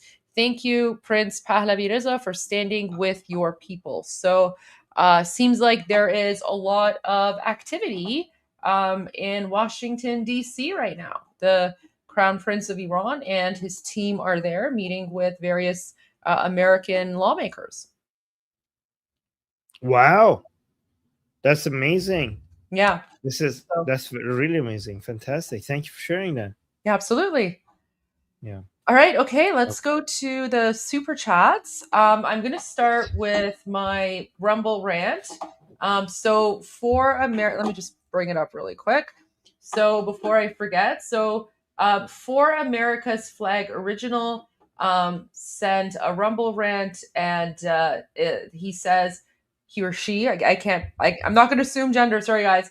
Trust Trump, Javid Shah. Thank you so much. And yeah, I do believe that President Trump has a plan. And now it's getting trippy with the whole screen thing, so I'll remove the screen. But thank you. And guys, thank you everyone in Rumble for making me aware that we have a Rumble rant. Really appreciate it, because for some reason the studio does not show Rumble rants in the chat live stream. Yeah. Yeah, we should just bring it here, but yeah.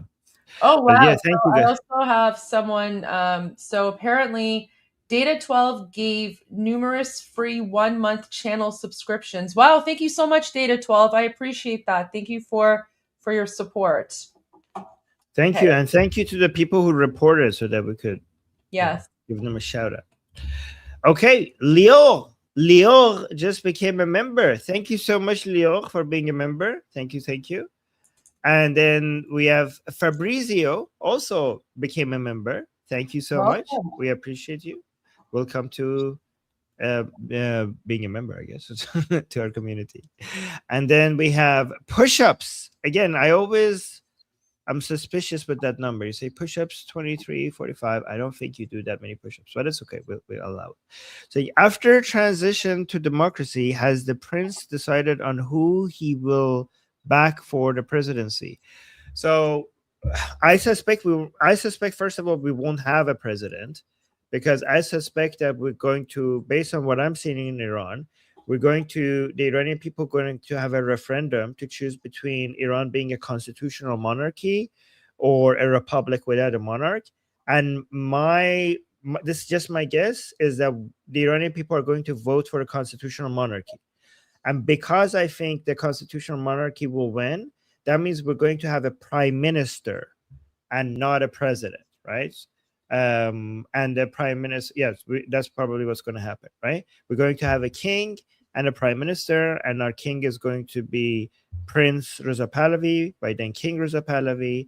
And I don't think that, my guess also is going to be, that he hasn't, first of all, decided, and my guess is that he's not going to endorse anybody, because he prefers to be bipartisan, right? Like he prefers to be Mawarai Hezbi, which means that he doesn't want to interfere in influencing the Iranian people's decision on which parties they vote for. So far, that has been his policy. And that's very, very important, right? So, for example, when you look at Canada or the United Kingdom, countries that are constitutional monarchies, we have a king, that's King Charles, but King Charles does not get involved in politics, does not get involved in elections, because the monarchy, the institution of monarchy, is above politics. It's above all of that stuff. And, the monarch is basically, there to kind of work with whoever. So after the transition to democracy, no, His Royal Highness will not speak out publicly on who he's backing, because that would be inappropriate. And, he's basically just going to be there to, just kind of, I mean, again, like it's way, we're talking like way far down the road, because, that will all, the role will depend on the Constitution and stuff. But no, he's not going to openly back anyone for presidency. However, having said that, during the transitional phase, right? So the phase that is, between the fall of the Islamic regime and then the establishment of the new secular democratic government based on the constitution. There is the transitional phase. And during the transitional phase, the crown prince, or as I call him, the king, King Reza Pahlavi, he will be determining and selecting people to be a part of the transitional government. So during the transitional phase, yes, he will be handpicking people. Our understanding is that it's going to be a group of people from both inside of occupied Iran and outside of occupied Iran who will be working together as a transitional government for the sole purpose of kind of maintaining the country, keeping the country going from a bureaucratic perspective, but also focused on drafting and writing the constitution for the Iranian people to then vote upon. And he will be selecting that because that is transitional in nature. And then essentially, once the transitional government has achieved its goal, which is to conduct the referendum to determine whether the country is going to be whether the country is going to be a republic or a constitutional monarchy. And then after that, they're going to be working on drafting the constitution. And then the constitution, I believe, will also be voted upon by the Iranian people. Once that is done, at that point, the transitional government will dissolve, and then we will have elections, free and fair elections, because at that point we will have established and created the democratic framework for which to operate out of. Right. Exactly. And Goldie, I think what people need to understand is that the transitional government itself cannot be democratic, because the point of the transitional government is to create the foundations for where we could bring democracy. So you cannot have democracy, full democracy, for a government that is trying to lay the groundwork for the Iranian people to be able. So you need to create security. You need to create the environment where people could create their parties, and then we will have elections. So a lot of people are like, well, who elected you to be the leader of the transitional government? Like, okay, guys, for elections, we need a transitional government to create the environment where we could have elections. No transitional government is democratic, and that's why it's transitional. That's the whole point of it being transitional. But the transitional government will lay the groundwork for us to have a full democratic government post the transition. And for that to be fully democratic, we were going to have a minimum of 4 elections. Okay, the first election is for monarchy versus republic. Second election will be to choose the people, our founding fathers and mothers, are the people who are going to be writing the constitution. Right? No, I thought that's the transitional government that is going to be chosen by King Reza Pahlavi. No, there will be election for that, for the people who write the constitution. Oh, okay. Yeah. And then there's going to be a third election. So they will write the constitution. And then the third election would be for Iranian people to vote yes or no to the written constitution by the founding members of the Majlis Mehegan, or Mahegan, right? There's 2 pronunciations for that. And they would write it, and then the Iranian people would, the third election, they will say yes to the constitution or no to the constitution. And if they say yes to if they say no, it has to go back and they have to redo it, right? If they say yes, then we have the 4th election, which is for voting for the members of parliament. And then obviously the party, the head of the party with the highest number of seats will become the prime minister. And I mean, if we go with the monarchist route, if the people at the first, if we chose for republic, which I don't think will happen, they will vote directly for the president. But if they vote for a monarchy, then the prime minister will become the head of the party with the highest seats, right? And guys, you can find all of this info online. Just search for Iran Prosperity Project. The PDF is right there. It's like 170, 100, almost a 200-page document which outlines everything with respect to the transition phase. And we will be going over this at some point in the future. We're just not there yet.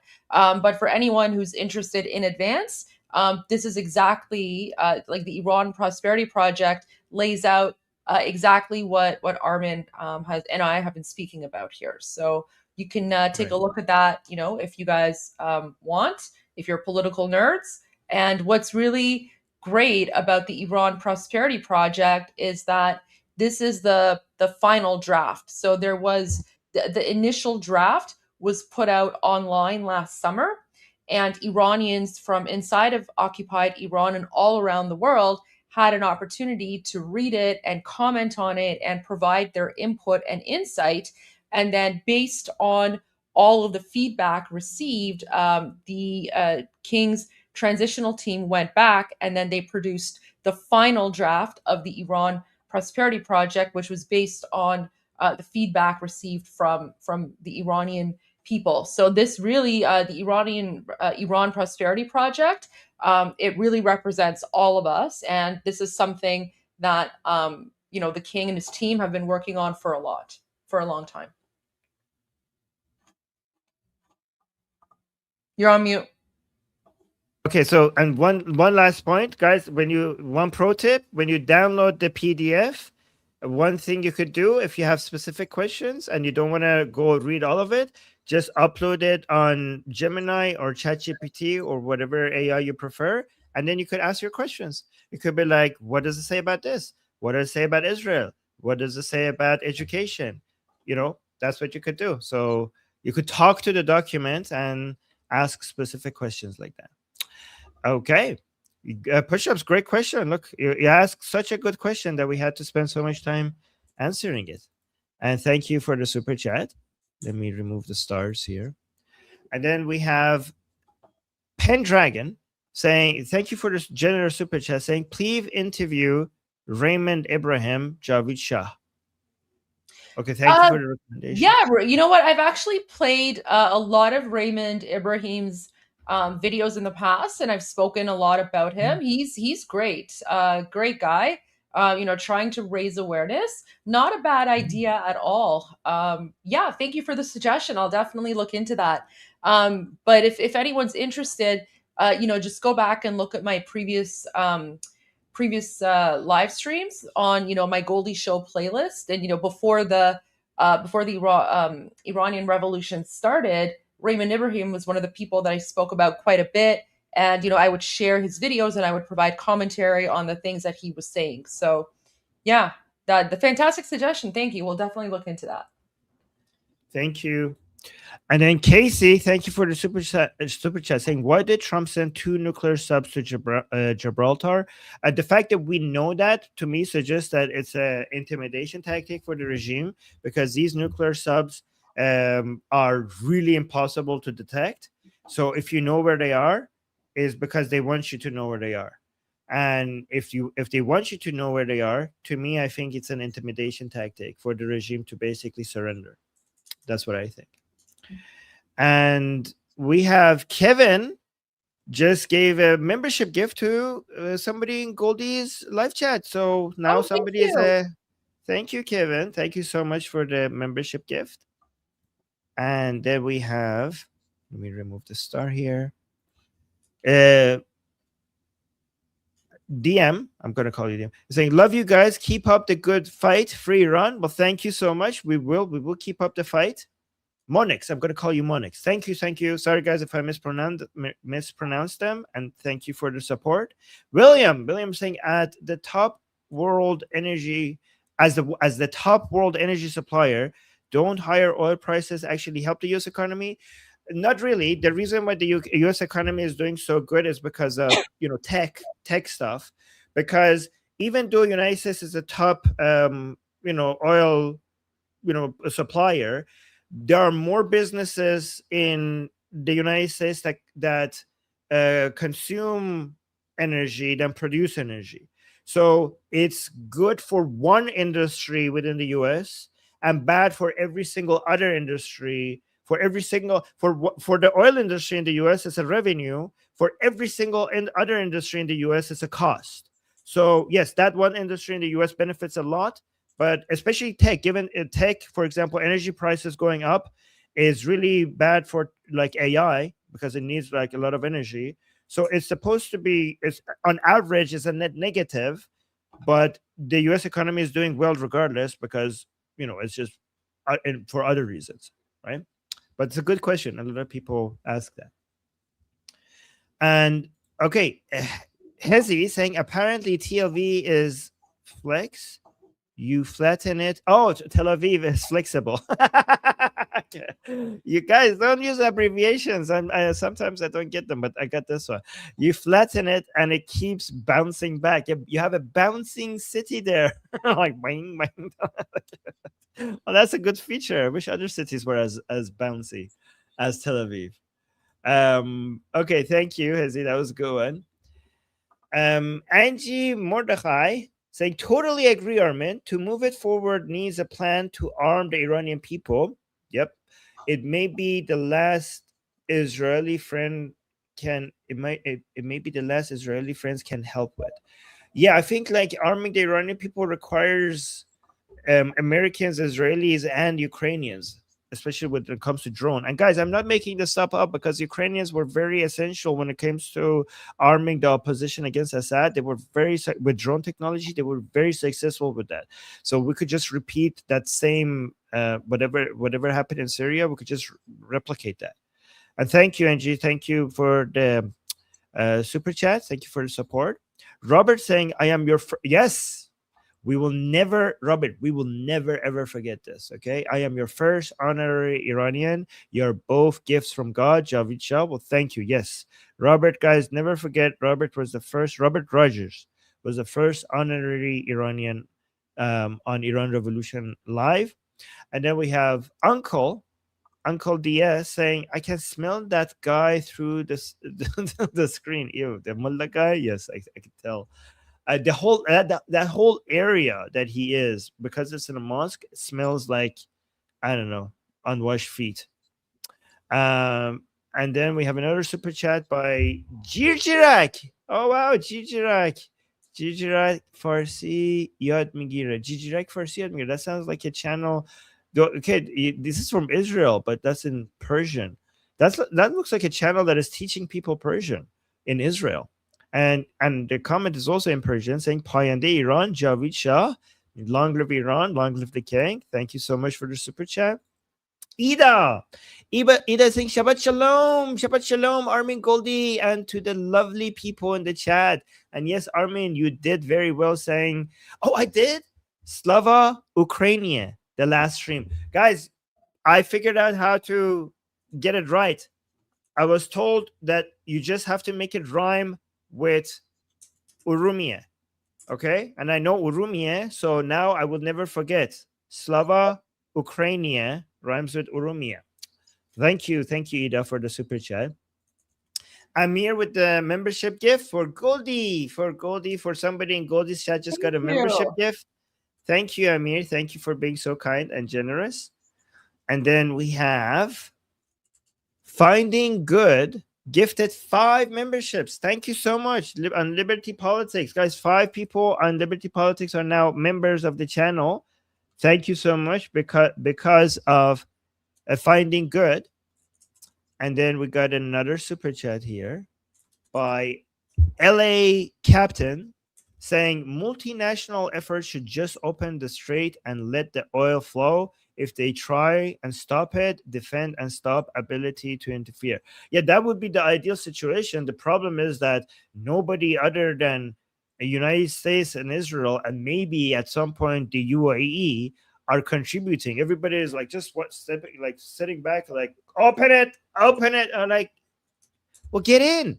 So how do we make it international, multinational, if nobody else is getting in? But yeah, that would be ideal. I completely agree. That would be the most ideal outcome. Andy is saying, Oh, by the way, if anybody says like, well, the US started it, so the US should pay the cost for, opening the Strait of Hormuz. No, the US did not start it. The Islamic Republic started this by waging war against the United States, Israel, and the whole world 47 years ago. So the United States did not start this. The United States is trying to end this. And it's saying the October 7th Nova exhibition has arrived in London. Oh, wow. A harrowing but essential experience. Did you catch it when it was in Toronto? Yeah. No. I did. I also went. I've also visited the actual Nova Festival site itself on the 1 year anniversary of the October 7 genocidal massacre. Myself and a delegation of Iranians were invited to go visit Israel. So I was actually on the on location at the Nova Festival on the 1 year anniversary of October 7. We also visited a few of the oh my gosh, what are they called now? It's like the communities. Oh my gosh, what's the word for the communities? It's like communes? Communes? It's not really a commune, but oh my gosh, I think it starts with a B. The kibbutz, that's what it is. The kibbutz, yeah. So I also visited a couple of the kibbutzim. I actually visited the Bibas home on the 1 year anniversary of October 7. We went to Stero. So yeah, it was a very moving and overwhelming experience. And yeah, so I was there for the 1 year anniversary on October 7. Wow. Well, Goldie, thank you so much for representing us Iranians and showing your respect there. Thank you so much for going. That's Of course, it was an honor to be invited to go and be there. So thank you. Thank you. Okay. And then we have another super chat from Dominic Spencer saying, I follow you both every day because you are 100% accurate. Oh, thank you. And first to know what is happening. You two are my heroes. Oh, that is so sweet. Thank you. Bless you both. And thank you for staying the course. And my bobcat agrees. Well, I know about your bobcat. I know you also had a debate with your bobcat and you turned him on our side, so I appreciate that. And yeah, so thanks to you and your bobcat. Okay, make sure he's subscribed though to our channel, both channels. All right, so we got another membership in server. Became a member or gifted a membership to somebody on Liberty Politics. Thank you so much. We really appreciate you.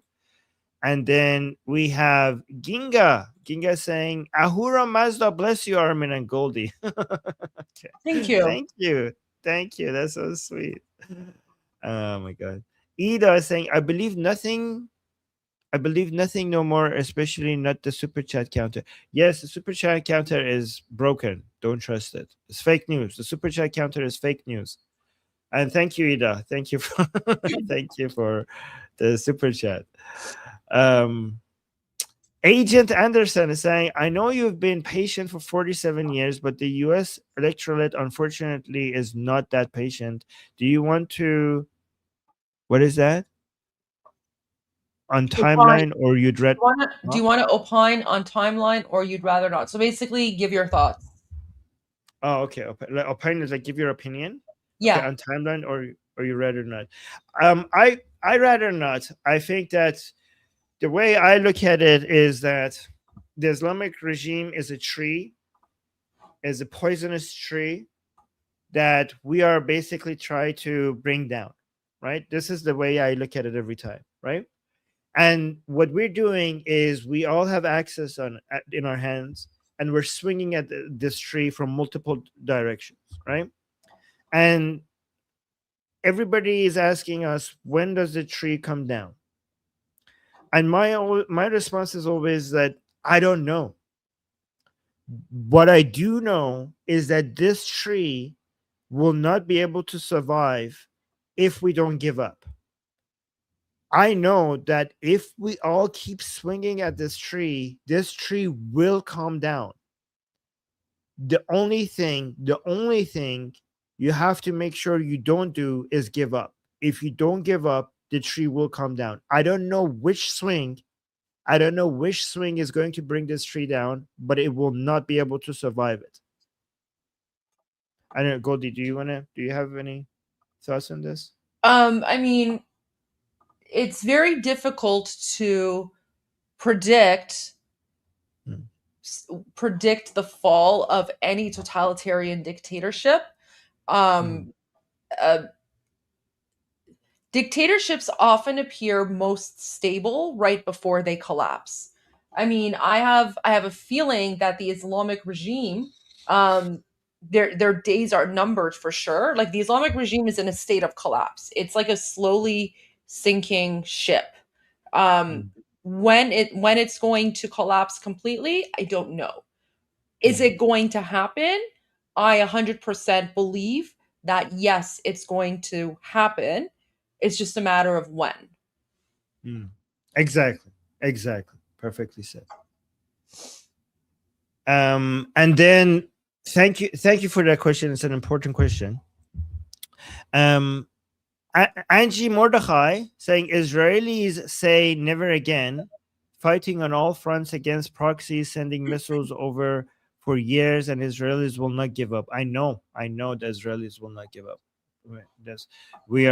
You guys are so amazing, and we are fighting the same fight, and Israelis have been fighting this fight for even longer than we have, for thousands of years. So they're very resilient people, and they have overcome all their enemies. And honestly, the Islamic Republic is nothing compared to the enemies that the Israelis had to deal with before and overcome. So they didn't give up fighting bigger enemies on the Islamic Republic, and they're not going to give up fighting on this one either. Completely agree with that. Yeah. And then Kevin with a super chat say, does the king have support of Donald Trump? I'm going to let Goldie respond to that. So President Donald Trump is not going to come out and openly endorse anyone, because that would be detrimental to the Iranian people's fight for self-determination. As we've already seen, the lefties and the communists and the Democrats, they're all anti-Pahlavi. So the most damaging thing President Trump could do right now is to come out and openly support His Royal Highness. His Royal Highness has also made it very clear that he's not looking for endorsement from other leaders, right? Because his legitimacy as the transitional leader comes from the fact that we Iranians want him to be our leader. Comes from, the over 40,000 innocent unarmed Iranians who lost their lives on January 8 and 9. His legitimacy comes from the millions and millions of people who went out into the streets on January 8 and 9 calling for the overthrow of the Islamic regime and, chanting his name and saying, Javid Shah, this is the final battle, Pahlavi will return. So the Iranian people, we have already made that determination as to who is our leader, and it's His Royal Highness Reza Pahlavi. There is no one else. And His Royal Highness has been very clear in saying that he's not looking for outside endorsement of his leadership. His message has always been stand with the Iranian people and respect the right of the Iranian people to self-determination. Respect the right of the Iranian people to choose whoever they want to lead them. And that choice is, of course, Reza Pahlavi. And Senator Lindsey Graham actually said it best. It was in Munich. Let me pull up the video because he gave a very, very good answer. Munich. That was when Amonpour. Remember, when Christian Amonpour? Yes. So Lindsey Graham. what's her, how do you spell her last name? Is it O-U-R? Okay, let me see if I can find this here. Because I know this was from a while ago, but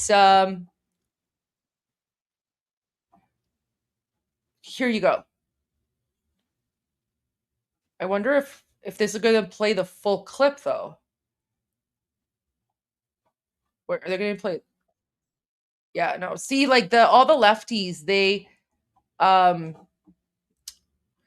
here you go.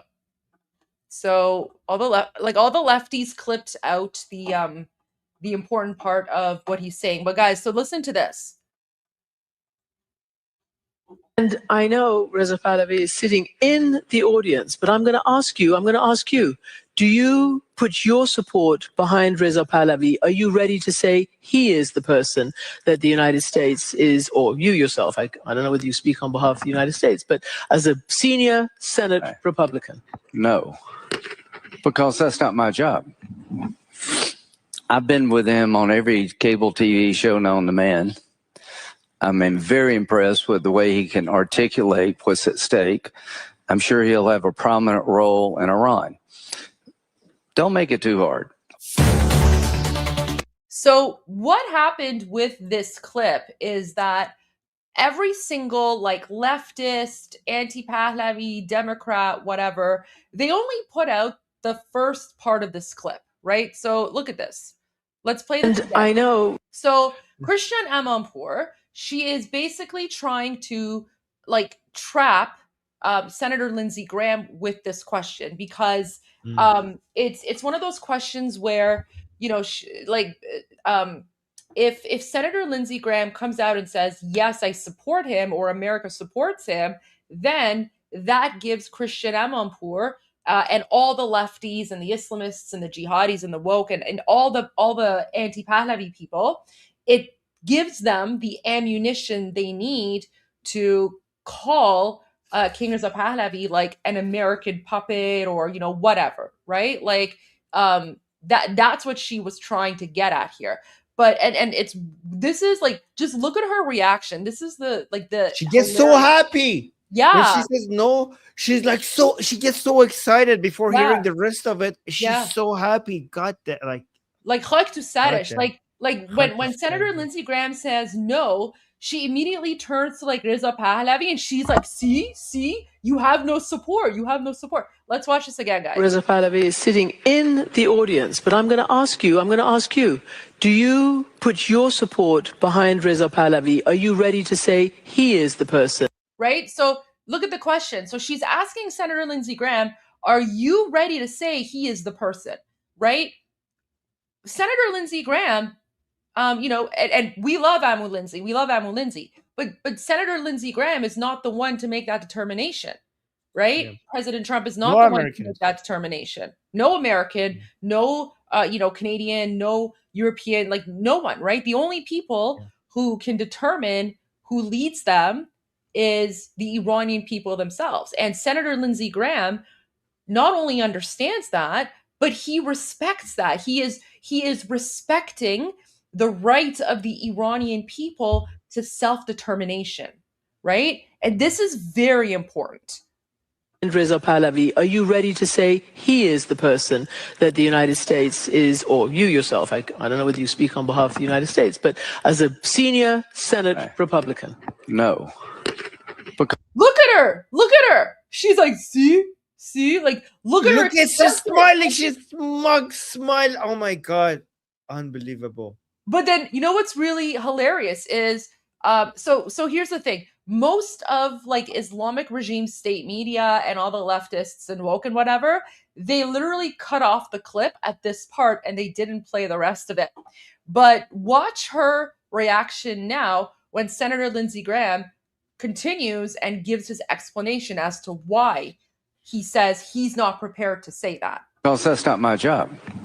See, did you see her face? Yeah. No. Because that's not my job. She's like, oh, right? I've been with him on every... So, it's not his job, and he's absolutely correct, right? It's not Senator Lindsey Graham's job. In the same way that, it's not President Trump's responsibility to appoint a leader, right? Guys, remember, Jimmy Carter actually did that in 1979. Jimmy Carter decided unilaterally that a brutal Muslim pedophile is a better choice of leader for the Iranian people than the Shah of Iran. So President Trump is not Jimmy Carter. But what I can say is that the fact that President Trump is so comfortable with the idea of regime change, right? So going back to this article here, let me just change the view for a moment. So going back to this article that President Trump posted on his Truth Social, right? The New York Post article, which is Here's How to Crush Tehran in 3 Moves. So remember, where is it? The article says there is zero doubt that the trajectory for the regime in Tehran is state collapse. So I believe the reason that President Trump is comfortable with the idea of the Islamic regime collapsing is because both the United States and Israel already know who the leader is, and they are comfortable, and in fact, most likely are supportive of His Royal Highness, the King of Iran, Reza Pahlavi, stepping in as transitional leader. And again, look at the people that the Crown Prince is meeting with in Washington, D.C., right? Like he's meeting with I believe they're Republicans as well, right? So the Crown Prince right now, the King, he is in Washington D.C. and he's meeting with people, right? So again, President Trump is not going to openly come out and endorse anyone, but long answer short, I believe that President Trump, Prime Minister Netanyahu, and King Reza Pahlavi's teams are working together behind the scenes. That's just my political analysis and theory on that. Yes, and we have seen evidence of the coordination between them, for sure. And thank you, Goldie. That was a very detailed response. Thank you. And Goldie comes with the receipts. Okay. Always. Yes. And Kevin, thank you so much for the question and the super chat. Donnie Girl gave 5 membership gifts to people on Goldie's live chat. So 5 people are now members because of Donnie. Thank you, Donnie. Thank you for supporting us. And then we have For America's Flag Original saying thank you, Armin and Ali Javicha. Thank you so much for the super chat. Casey is saying he is trying to end Cuba and Iran regime at once. Yes, Cuba might get free as well. Like, guys, we are on the side of the people in Cuba. Hopefully they will also be able to get freed from their communist regime soon. Yesterday I figured out, I looked into some data, and apparently the Cubans hate communism, that's what having a communist government does to you. It's interesting because whenever you have an Islamic government, it ends up making people hate that, and also whenever you have a communist government, it ends up making people hate communism. I wonder why it does that. But yeah, hopefully Cuba will be free soon as well. Imagine that, guys. Imagine Cuba being free, Venezuela being free, Iran being free. Hopefully one day Russian people and Chinese people will also experience freedom. North Korean people will experience freedom. Wouldn't that be a beautiful world? And then William, thank you so much. Gifted 1 membership to somebody in our live chat. Somebody is now a member. Thanks to William. Thank you. And Jeremy also gifted 1 membership to someone on Goldie's chat. Thank you, Jeremy. Thank you. Wow, we're getting so many memberships gifts. Koala Katie gifted 1 membership to somebody on Liberty Politics. Thank you, Koala Katie. Cool name, by the way. Love your name. Love your username. Ida saying thank you so much, Goldie, for visiting that place. Yes, it's about 30 to 40 minutes drive from my home, and I cannot bring myself to go there. Oh, not yet anyways, unfortunately. Oh no, that's so sad. It was Well, very difficult. It was very difficult. yeah. Yeah. Thank you, Ida. Thank you for supporting us. And yes, Goldie, thank you so much for going there. It really does mean a lot. Not just for Israelis, and also for us Iranians to know that we had Iranians to go there to show their respect. It also means a lot to us Iranians. Daniel saying, where's Cardboard Mushtaba? His absence is crazy. I know, right? I don't know where he is. He's probably in the hospital or something. Yeah, but it is crazy. You're right. And thank you for the super chat. And then we have Chase is saying, Durud from Minsk. Thank you, that's Goldie and Belarus. Armin. Yeah. Wow, welcome. Thank you so much. Welcome, Durud. Thank you. Yeah, Durud. I like, thank you, GNA. I like that, Goldie and Armin, for all you do. Well, you're welcome. And thank you for supporting us. Thank you for supporting us. And then we have Agent Anderson saying self-determination is the ancestral in their ancestral homeland. Yes, exactly. Self-determination. This is what bonds the Iranian people and Israeli people as well, because it's not for us. This goes back thousands of years, right? Like, I mean, self-determination is important everywhere, but for us, self-determination is not something that we're gaining. It's something that we are regaining. Like it goes back to our roots, right? Very good point.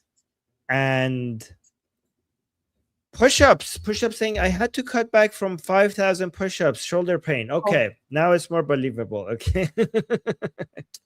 Okay, I didn't believe the 2,300 number, but now that makes sense in context. If you used to do 5,000, yeah, you must look jacked, by the way.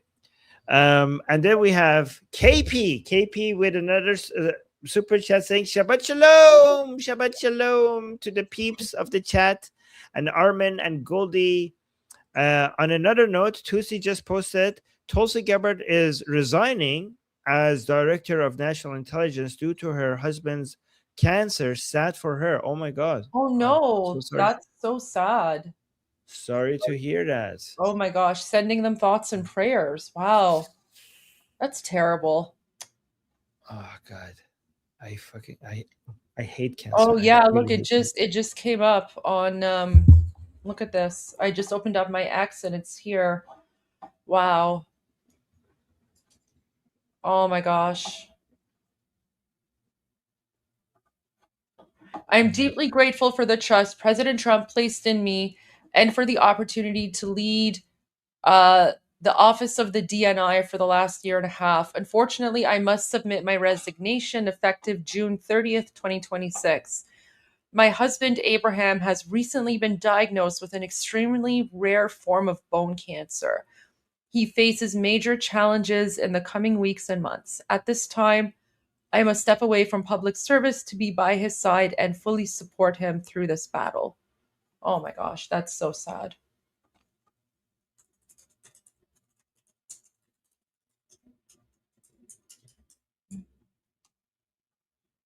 Oh my gosh. Super sad. Wow.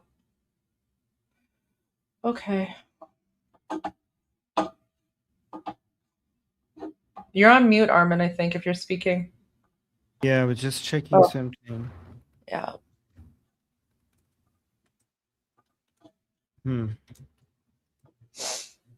Okay.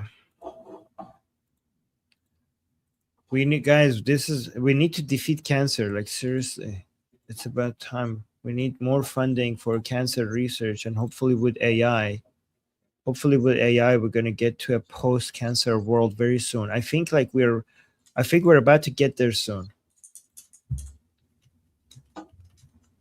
I think we're about to get there soon, because with the new advance in medicine and AI and other forms of technology, I think very soon, you know how we're basically very close to defeating AIDS, and I think we're going to get to defeating cancer as well.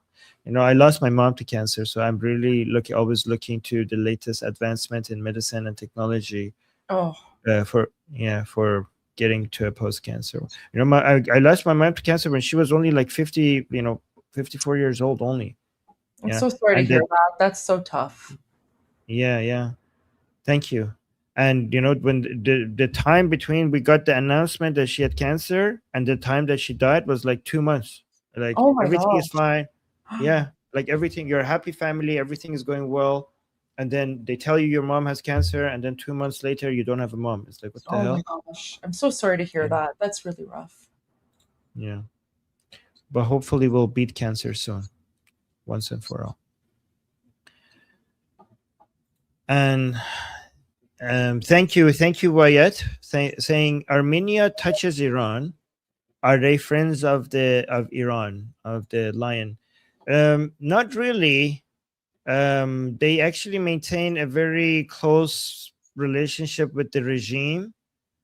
And I would say also Azerbaijan is more, even Azerbaijan is friends with Israel. I mean, Azerbaijan also shows respect to the regime. Like when Khamenei died, they were showing respect to him, even though they're supposed to be the enemies of the regime. But yeah, unfortunately, it's very strange because Armenia is a Christian country and they're friendly with the Islamic Republic, and Azerbaijan, which is a Shia majority country, they are more at war with the Islamic Republic than the Christian country that is Armenia, which is bizarre.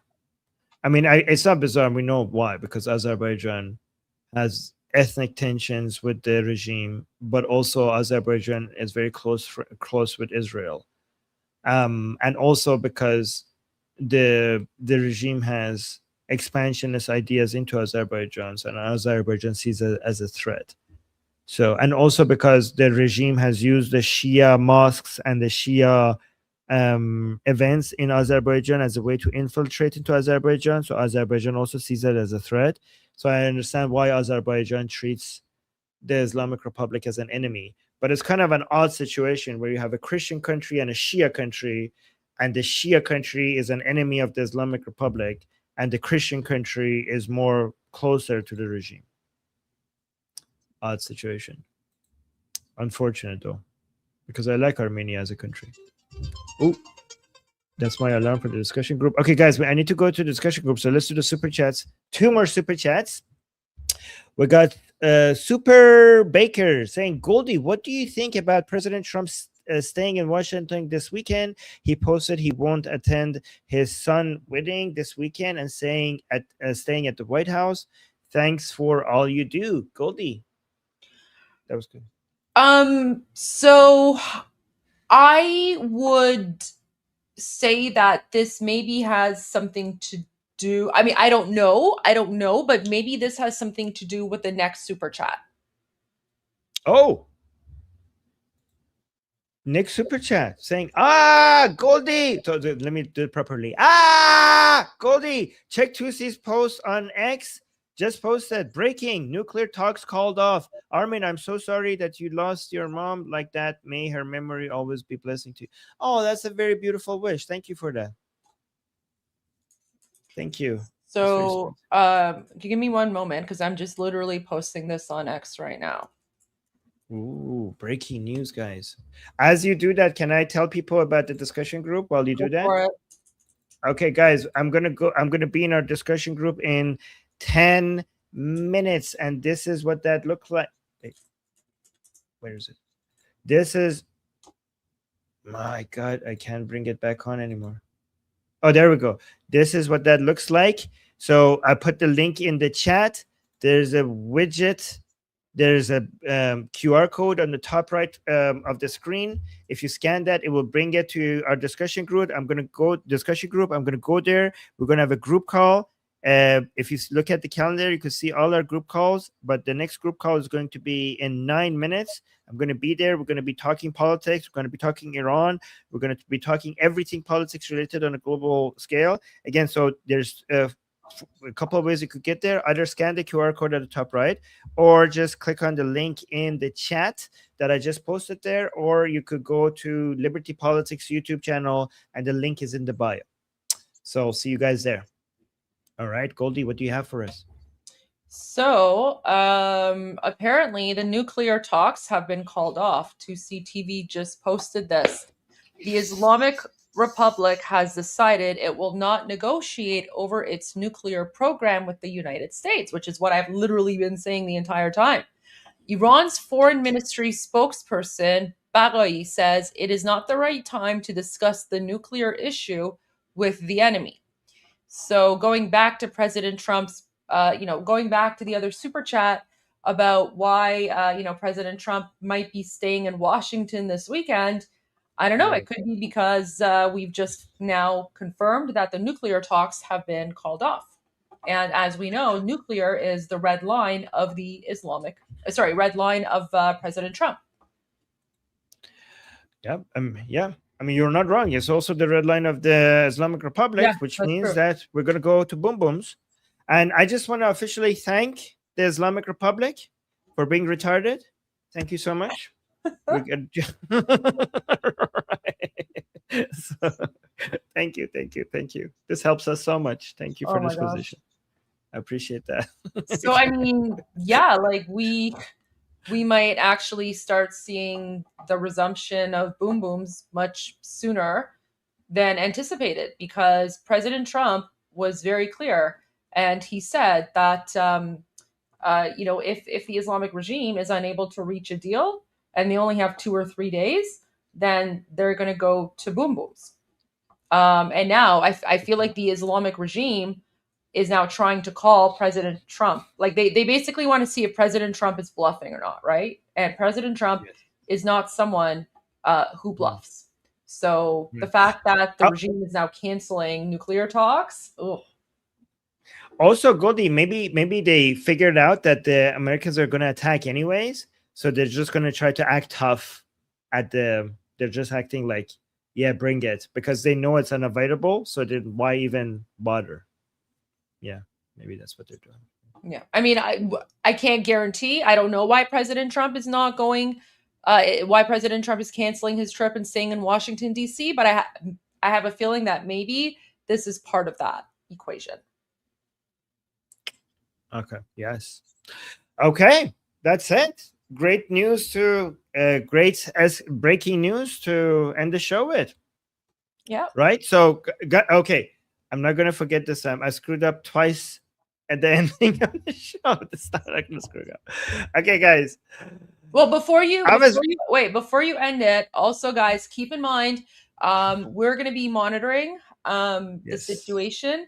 And, if things start up and, if we hear about boom booms or something, we will come back and do the live as well to keep you guys updated on the live play-by-play of everything. So we don't control that schedule because we don't know when the boom booms are going to resume, but we'll try to monitor and try to be here when we can.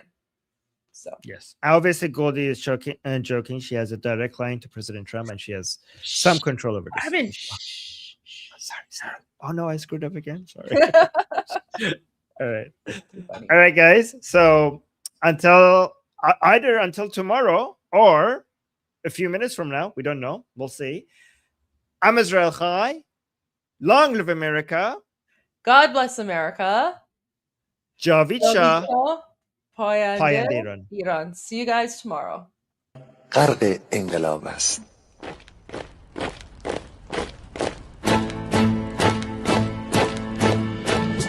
کشور ما، تاریخ ما در سیدگر فرا گرفته، گویی اهورا مستا دوباره در نور خود مرا گرفته. هشتم سرودی سر میدهم باز فارغ از رنج و تشویش، ایران غرق انقلاب است، به پیش به پیش به پیش. ایران غرق انقلاب است، به پیش به پیش به پیش. هن ای پدر، هن ای پسر، برخیز و با ما شو همگام، تا درد آن تجربه تلخ ما را نکشیده در آب. بگذار هر دم بغرند گرگ ها دم لباس میش. ایران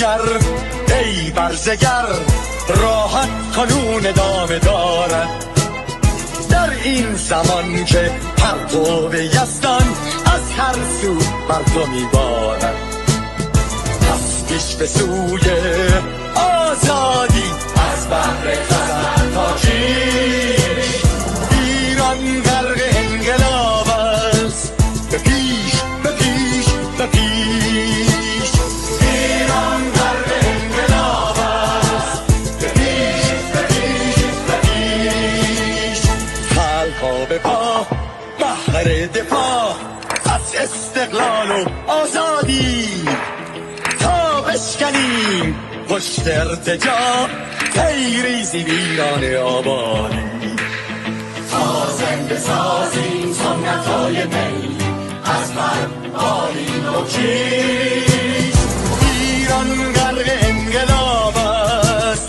به پیش به پیش به پیش ایران غرق انقلاب است به پیش به پیش به پیش با امید روزی که تمام این دلبشو و انقلاب تموم بشه و ما در روشنایی، نور و سعادت مردم کشورمون غرق بشیم.